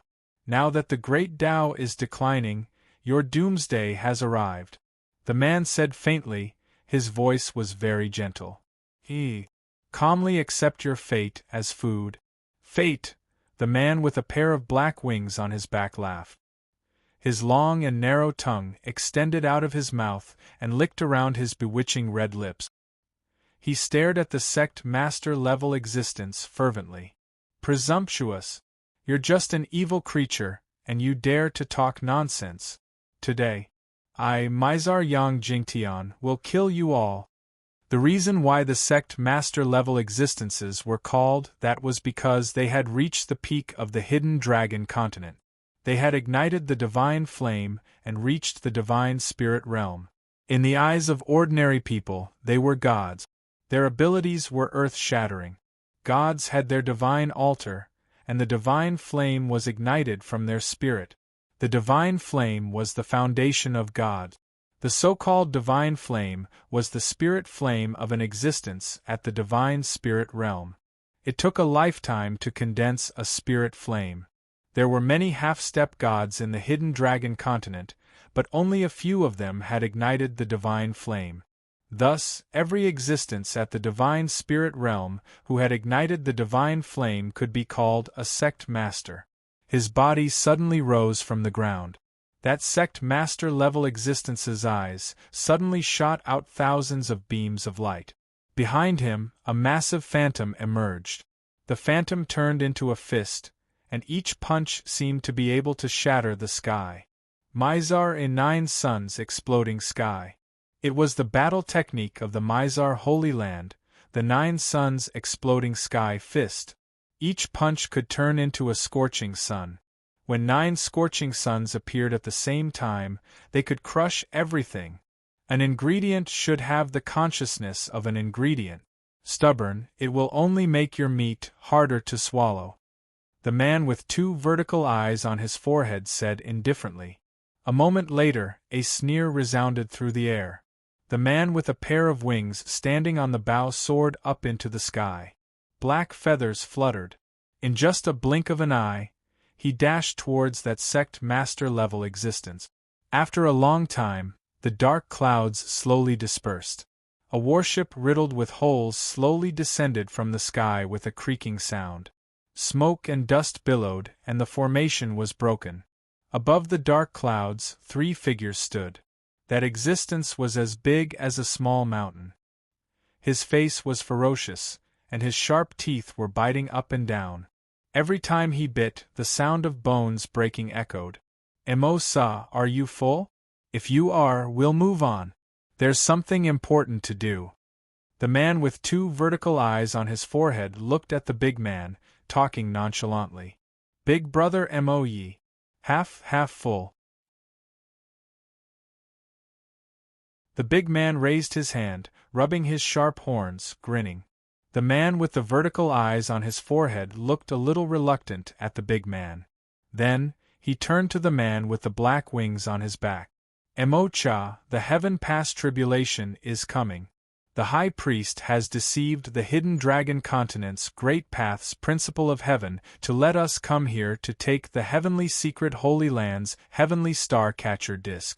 According to the connection between you and the heavenly star catcher disk, you will lead the way. The man with the black wings on his back flipped his green hair, laughing evilly. Big brother Moyi, don't worry. It's just a heavenly star catcher disk. I'm sure it's easy to get it. I hope so, said the man indifferently. A moment later, the dark clouds rolled up the three of them, slowly moving toward the continent. Time flew fast. Several days had passed. In the past few days, Bufang could see the hunchbacked old woman every day. Every time, the old woman would come to the restaurant with a smile on her face and eat. Sometimes she would talk to Bufang. If Bufang had time, he would answer her. If he didn't, he wouldn't bother with her. During these days, he had gradually gotten used to his identity as a waiter. His movements were smooth. After the ancient jade Saint Sovereign was scared away, he didn't come to the restaurant again. It was beyond the old woman's estimation. According to the old woman's calculations, the ancient jade Saint Sovereign would have to suffer a little before he left. However, this time she seemed to have miscalculated. The ancient jade Saint Sovereign had only been slapped once before he ran away. Perhaps it's because of the taboo existence. My heaven's secret art isn't that good. The old woman laughed, taking a sip of the fragrant fish head tofu soup. The old woman seemed to like the fish head tofu soup a lot. Every time she came here, she would order it. Today's business ended once again. Chu Chongqing flicked his silver hair. He pulled a chair, sat by the old woman, and chatted with her. After several days, he found that the old woman was really unfathomable. It seemed she could see through everything. Moreover, she was really knowledgeable. She could tell everything from the beginning to the end. You held a cup of sour plum soup, happily sitting on the deck of the Netherworld ship with Hua. The two of them, one big and one small, were swinging their fair legs while sipping the sour plum soup. The old woman's eyes occasionally scanned the two of them, and her eyelids twitched. Of course, the old woman knew the Netherworld woman, so she didn't pay much attention to her. However, the little doll next to the Netherworld woman scared the old woman. That little doll's aura wasn't weaker than an ordinary sect master-level existence. Moreover, that terrifying aura of a spirit beast made the old woman swallow a mouthful of fish head tofu soup to calm herself down. She was just a kid. The old woman was shocked. The people in this restaurant were all abnormal. Bufang walked out of the kitchen and used a white cloth to wipe off the water stains on his hand. Then, he walked toward the old woman. He nodded at the old woman, then pulled a chair to sit down and rest for a while. Owner Boo's dishes are really delicious. In this old woman's life, my biggest regret is that I couldn't taste Owner Boo's dishes until I was about to die. It's really regretful, the old woman said with a smile. Bufang rubbed his chin, giving the old woman a deep look. If you like it, eat more. Life is short. Enjoy it while you can, after thinking for a while, Bufang added. Hearing that, the old woman burst out laughing. Chu Chongqing couldn't help but sneer. Lord Go, who was lying under the path understanding tree, snorted and tilted his head. Owner Bu, this old woman's life isn't short. It's been around 1,000 years. I've had enough fun, the old woman said with a smile. Bufang arched his brows. He didn't expect that this old woman was a 1,000-year-old granny. She was about to become a spirit. As long as you live, you can't stop enjoying yourself, Bufang said. Good food is endless, and the joy it can bring you is endless. Owner Bu, you're right. I've learned a lot. Thank you, Owner Bu, for your hospitality these days. The old woman's face twitched. She grabbed her walking stick, shivering as she stood up. Bufang and Chu Chongqing looked at the old woman. I've been away from home for a long time. It's time to go back. Otherwise, my home will be gone. The old woman paid the crystals, clasping her hands behind her back, shivering as she walked toward the door. Her home would be gone? Chu Chongqing frowned. Granny, do you need any help? Chu Chongqing brushed the silver bangs on his forehead. You can't help me. My home is gone. It's fate. Anyway, this old woman wants to give Great Elder Chu a piece of advice. I'm not the Great Elder of the Valley of Gluttony anymore, Chu Chongqing said seriously. The old woman was bewildered. She smiled. No matter what, you should stay in this restaurant. This is your chance. The old woman's words made Chu Chongqing furrow his brows. The old woman turned to Bu Fang. Owner Bu, starting from tomorrow, I can't taste Owner Bu's dishes anymore. However, my granddaughter will come. At that time, I hope Owner Bu will treat her well. Bu Fang was bewildered. Okay. The old woman tapped her walking stick on the ground. She turned her head and grinned.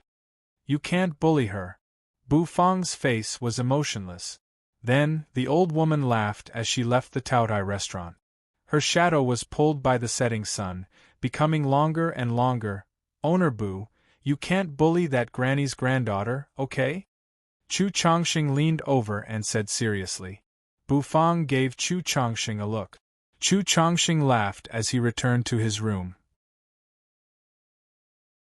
At the entrance of the Valley of Gluttony, two silhouettes slowly approached.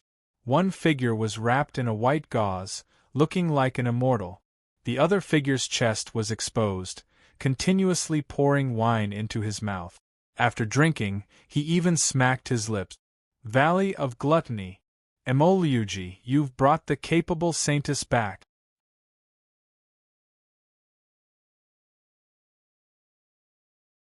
Chapter 8:14. Rising Sun Holy Land, Scorching Sun Peak Boom. After a loud explosion, the entire scorching sun peak shook. All the disciples of the Rising Sun Holy Land felt their hearts shiver. They lifted their heads to look at the peak, their faces mournful. Their hearts were filled with sorrow. The entire Holy Land was in a state of dispirited anger. A warship that the Rising Sun Holy Land had sent to the hidden dragon Heaven Pass was destroyed.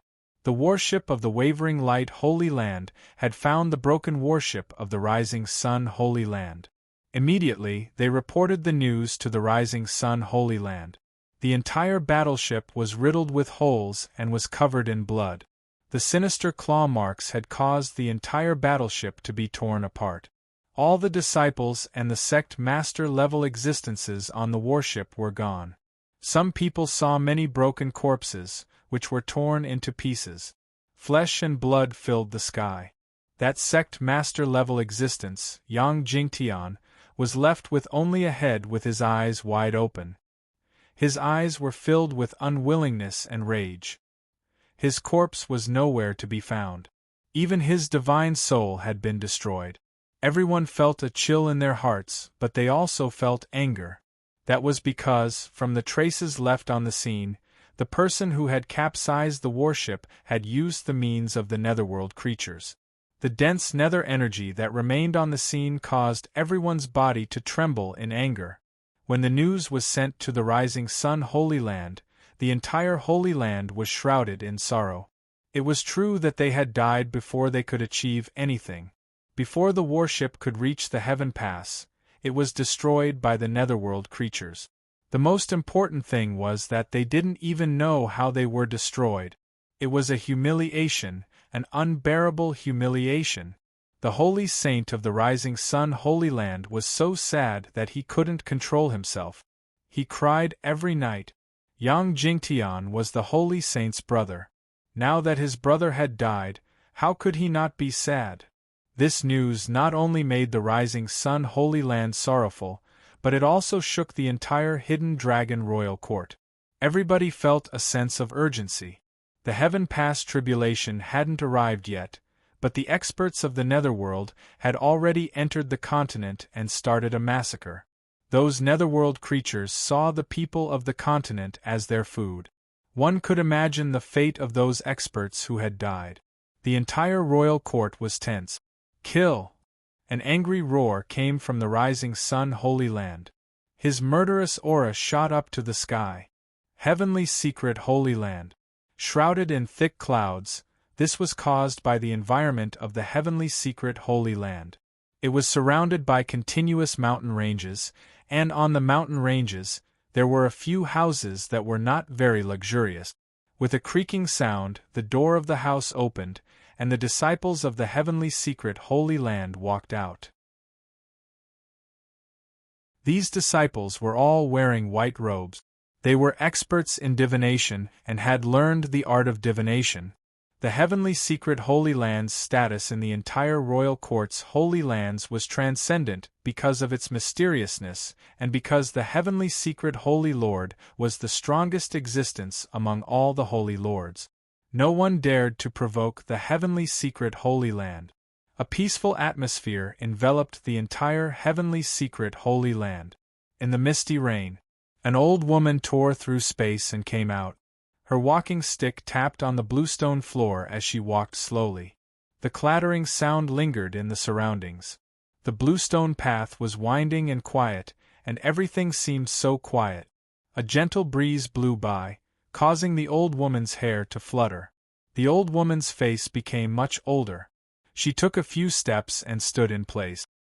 He raised his head and looked at the hazy misty rain. In the misty rain, a black cloud slowly approached, enveloping everything. That dark cloud carried the terrifying nether energy, which looked like a demon that wanted to swallow people.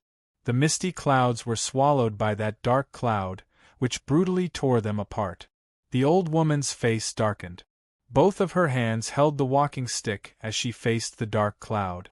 Her gaze seemed to be able to see through everything. At the same time, many disciples of the Heavenly Secret Holy Land didn't notice the dark cloud pressing down on the city. They were slowly practicing their Heavenly Secret technique. What should come will come. The Heavenly Secret Holy Land has to face this calamity. Granny Mo's face was cold. In the royal court, everybody knew that the Heavenly Secret Holy Land was the most mysterious and the strongest. However, that was when the Heavenly Secret Saint Sovereign was still around. Today, the Heavenly Secret Holy Land was the weakest among all the Holy Lands without the Saint Sovereign and the Saint Sovereign. The Heavenly Secret Saint Sovereign wanted to let nature take its course. The Saint Sovereign needed to comprehend the Great Path. So he didn't stay in the Holy Land to cultivate in seclusion. Instead, he traveled the world and entered the endless sea to find a chance to break through. The Heavenly Secret Saint Sovereign had always stayed in the hidden Dragon Heaven Pass to resist the invasion of the netherworld creatures. It's okay. Her Highness the Saintess has gone to the Valley of Gluttony. Is safe there. The old woman's face shivered. A moment later, she smiled. Her Highness the Saintess had brought the Heavenly Star-Catcher Disc to the Valley of Gluttony. As long as the Heavenly Star-Catcher Disc was there, the Heavenly Secret Inheritance would be there. Those netherworld demons couldn't destroy the Heavenly Secret Holy Land. Boom! Boom! There was a loud sound like a clap of thunder. All the disciples of the Heavenly Secret Holy Land were shocked as they looked in the direction of the billowing smoke. Over there, all the disciples' pupils constricted, because they saw something that made their hair stand on end. Muahahaha, muahahaha's laughter that made one's body stiffen rang out. A moment later, the dark cloud tore the smoke, rolling and rolling. 3 figures with nether energy hovered in front of the dark cloud. One was as big as a giant demon, one had a pair of wings, and the last had 2 vertical eyes on his forehead. The 3 of them stood on the dark cloud like a magnificent army with thousands of horses and horses. They made people feel terrified. The man with vertical eyes was indifferent. He cocked his head, indifferently looking at the Heavenly Secret Holy Land shrouded in smoke. Emo-cha, is this the Heavenly Secret Holy Land? Are you sure the Heavenly Star-Catcher Disc is here? The man with a pair of black wings grinned. He stuffed a piece of charred meat into his mouth. Big brother Moe, you have to trust me. Trust my 6th sense. I also want to trust your 6th sense, but we're facing the Great Sage's territory. If we make a mistake, you and Mo-sa will die here. What about you, big brother? Asked the big man skeptically. The man with vertical eyes glanced at him. I'm immortal. No one can kill me. Not even the saint's sovereign-level existences. Big brother is the best.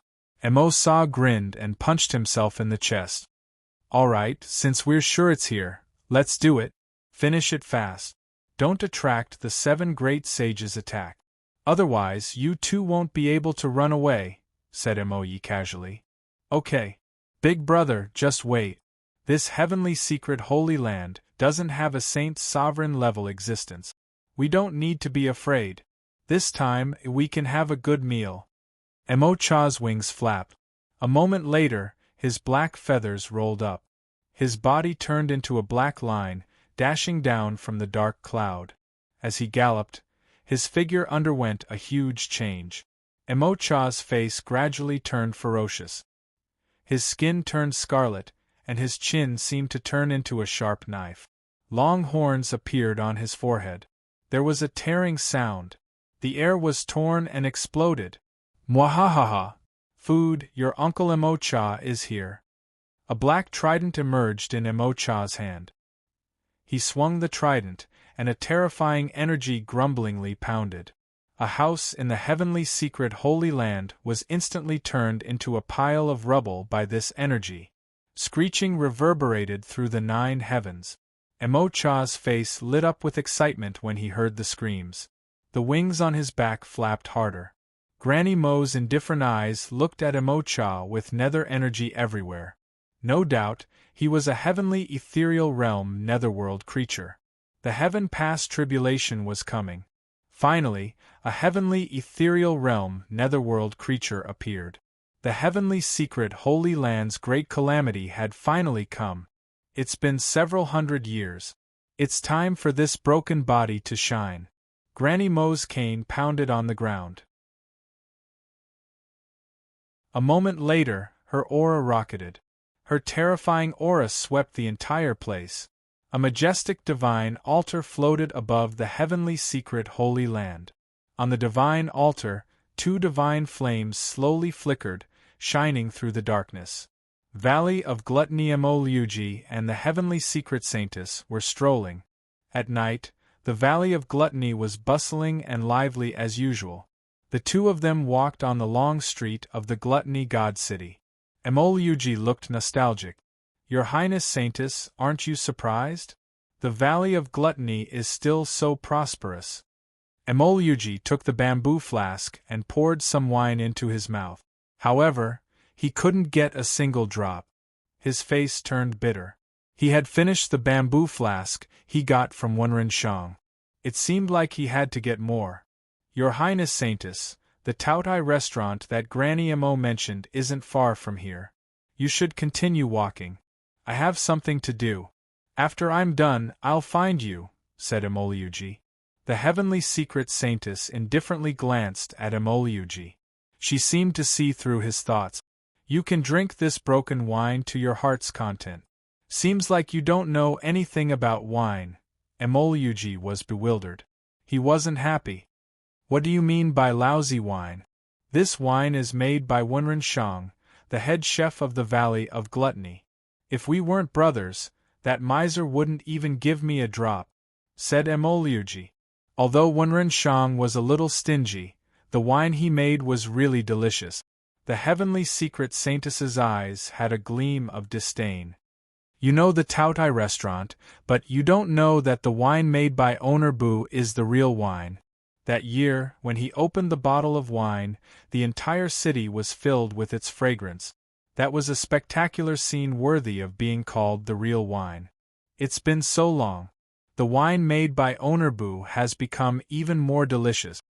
Emoluji was bewildered as he listened to the saintess. Is it really that magical? I only know that Owner Boo's dishes are really good, but I didn't know that Owner Boo's wine is also that awesome. When Emoluji left the Valley of Gluttony, the Tautai restaurant hadn't opened yet. Thus, he didn't have a chance to drink Bufang's wine. Hearing the saintess say that, his heart felt a little itchy. It was the wine worm's itch. It's up to you whether you believe it or not. said the saintess casually. She clasped her hands, gliding forward like a fairy. Ha ha! Your Highness Saintess, how about we have a little bet? If Honorbu's wine isn't as good as you say, will you lift your veil and let us have a look? Emol rolled his eyes, asking curiously. The heavenly secret saintess halted her step. Her eyes became sharp in an instant. She slowly turned her head, her line of sight falling on Emol. It was as if the galaxy was spinning. Then you will never have a chance to make me lift my veil. Emol was bewildered. Holy sh*t. She's worthy of being a capable saintess. She's that confident in Honorbu? No wonder Honorbu would become the saintess's inner demon. Could it be that the two of them had some unspeakable story? Emol became more curious. He rubbed his chin, his eyes bright. Shortly, the two of them arrived in front of the Taotai restaurant. Bufang slowly walked to the door. With a squeak, he was about to close the door. Suddenly, he saw Emol and the heavenly secret saintess standing in front of the door.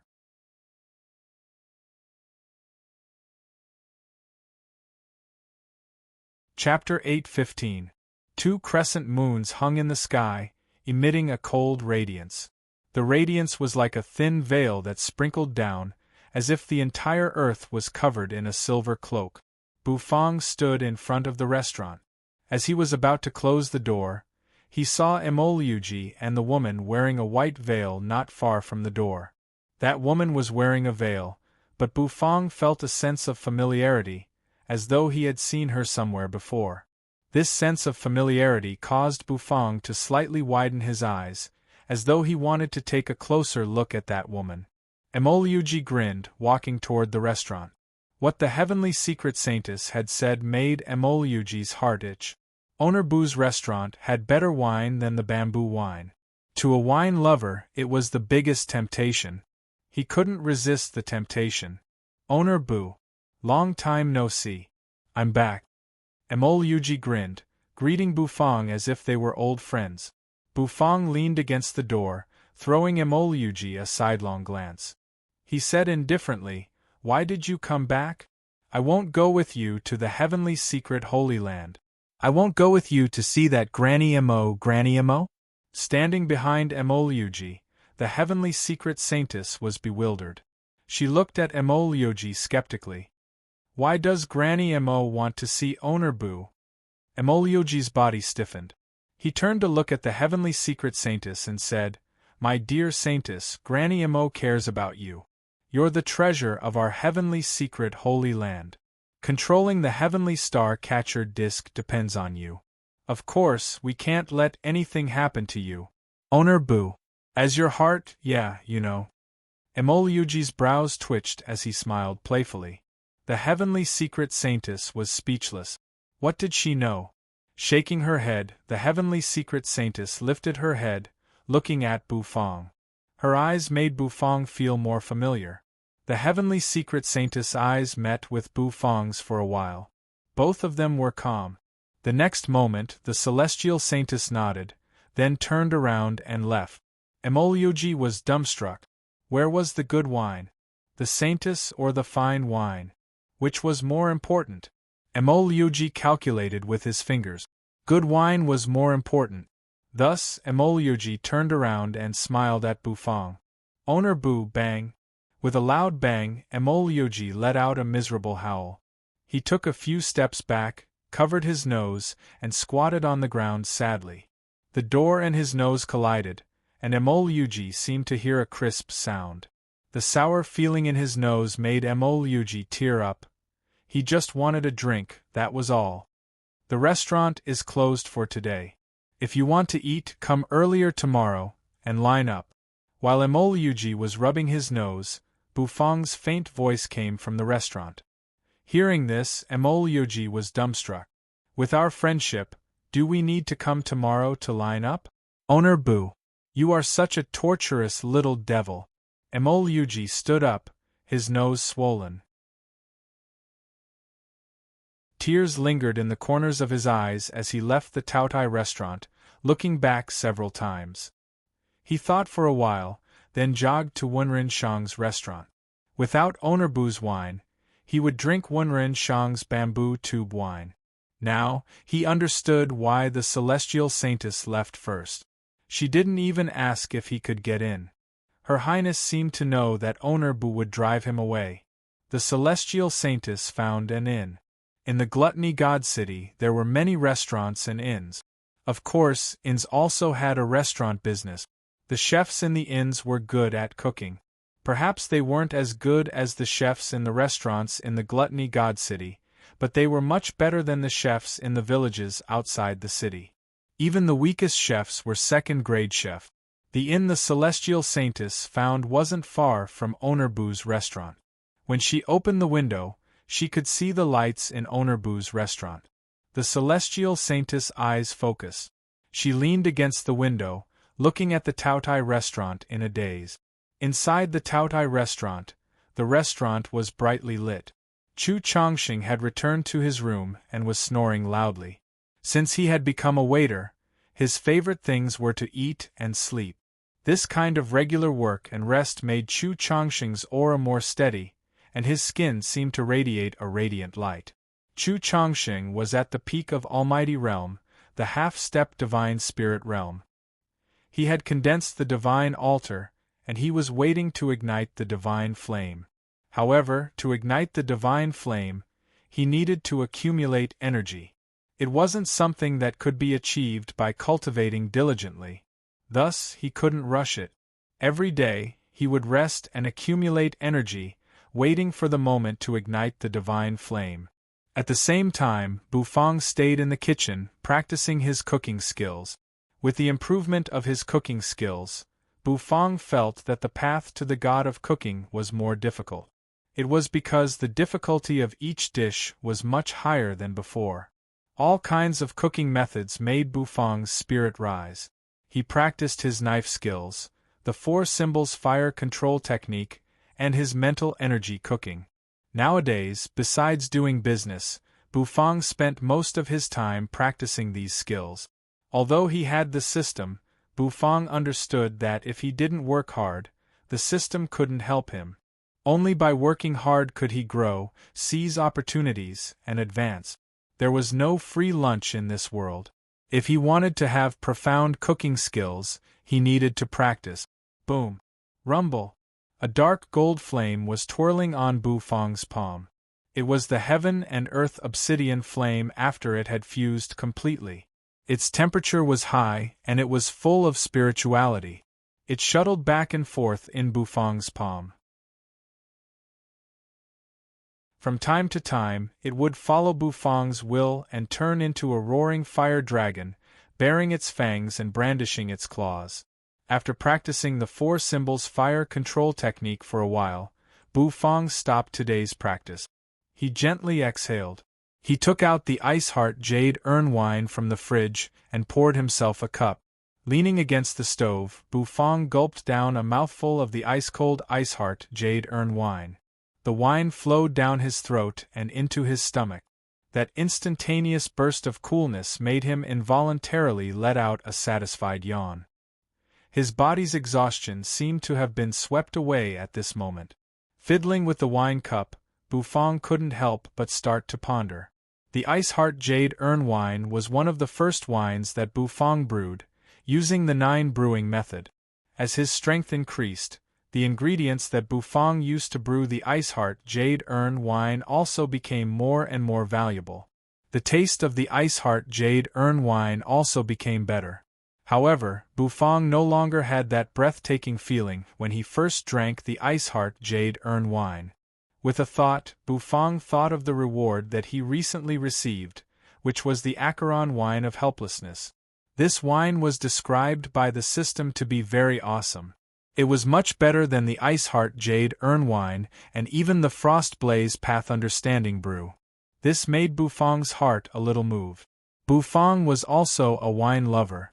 As a wine lover, his heart was naturally itching to try new wines. Putting down the wine cup, Bufang couldn't help but ponder. Looks like it's time to find an opportunity to brew the Acheron wine of helplessness. Bufang rubbed his chin and said. However, the ingredients to brew the Acheron helplessness seemed to be in the netherworld. Going to the netherworld. Bufang narrowed his eyes, his heart hesitating. Heavenly secret holy land. Thick black clouds rolled, shrouding the entire area. Darkness descended, making people's hearts tighten. However, a divine altar emerged in the sky. On the altar, 2 divine flames were swaying, blooming with the ultimate radiance, breaking the darkness. In the void, Emocha's skin had turned scarlet. The black wings on his back were flapping. He held a trident in his hand, his aura soaring. A divine spirit realm granny. Too bad she's too old. Not delicious. Emocha grinned. His scarlet eyes had a gleam of regret. However, after feeling regretful, his eyes turned to the heavenly secret Holy Land's disciples below. He grinned. Anyway, with so many tender little fellows, I can have a good meal. Filthy animal! You dare to come to the heavenly secret Holy Land? I will make sure you won't be able to return. Granny Emo leaned on her walking stick, standing proudly in the sky. Although her body was old, she was full of energy. The divine altar above her head swayed with the divine flame, her aura soaring. The entire space was filled with her aura. Stinky Granny. You're about to die, and you're still pretending, Emocha said coldly. A moment later, the wings on his back flapped. His body turned into a jet of black light, zooming away. The trident fiercely thrust out, and the void seemed to be shattered by the thrust. Mwahahaha! The space in this world is too fragile. Granny! Die! Emocha laughed, his scarlet eyes brightening. Boom! Granny Emo stood proudly at her spot. The trident came, but it stopped several inches in front of her. She couldn't move forward or retreat. The sharpness of the chi continued to surge out. Granny Mo's hands were pinching an orchid. Her eyes were deep. Stars scattered around her, radiance surging. Suddenly, she moved forward a little. Emocha's body was blasted backward. However, Emocha, who was flying backward, still gave a cold smile that made people's hair stand on end. A moment later, Emocha's figure turned into many clones in the void. Each clone spoke at the same time, their voices echoing through the entire world. Kill! Emocha's clones moved, dashing toward Granny Emo like a dense swarm. Emo-sa, you go too. Finish this quickly. Emo-yi, who had 2 vertical eyes on his forehead, said indifferently. As his voice faded, Emo-sa, who was behind him, roared and charged out. His huge figure was like a small mountain as he pressed forward. The metal rings on the horns collided with each other, producing clanking sounds. He had the power to pick up a mountain, and his aura was matchless. He punched. The muscles on his arms bulged and his veins bulged. He pounded on Granny Mo's star barrier. Buzzing sounds echoed. Countless beams of starlight bloomed. Emocha's clone held the trident and attacked. Emo-sa punched like a savage beast. The star barrier seemed to be unable to endure it. Granny Mo's eyes were indifferent. The divine flame on the altar above her head flickered. 2 evil beasts! You dare to attack my heavenly secret holy land. Stay here. Granny Emo spoke in a mysterious voice. Her body bloomed with light. The light shot up into the sky, breaking the darkness, resonating with the stars in the night sky. Dots of starlight fell, twirling around Granny Mo's body. Heavenly secret, demon subduing. Buzz. Granny Mo's walking stick changed, turning into a long mace. Her wrinkled skin slowly became firm and tender. Her figure was tall and straight, and she looked charming and beautiful. Her pitch-black hair fluttered, making her look young and beautiful. Thick vitality filled Granny Mo's body. You're younger. You're tasty. Emo-sa rolled his eyes, grinning. Emo-cha was also drooling. Starlight twinkled. Her hair fluttered, and her skin glowed under the starlight. Granny Mo's eyes were cold and indifferent. Her elegant hand rose, and the long mace struck at the 2 demons. You're tuning in to the Phoenix Knights YouTube channel. Don't forget to subscribe and join us on this journey to catch the most captivating stories.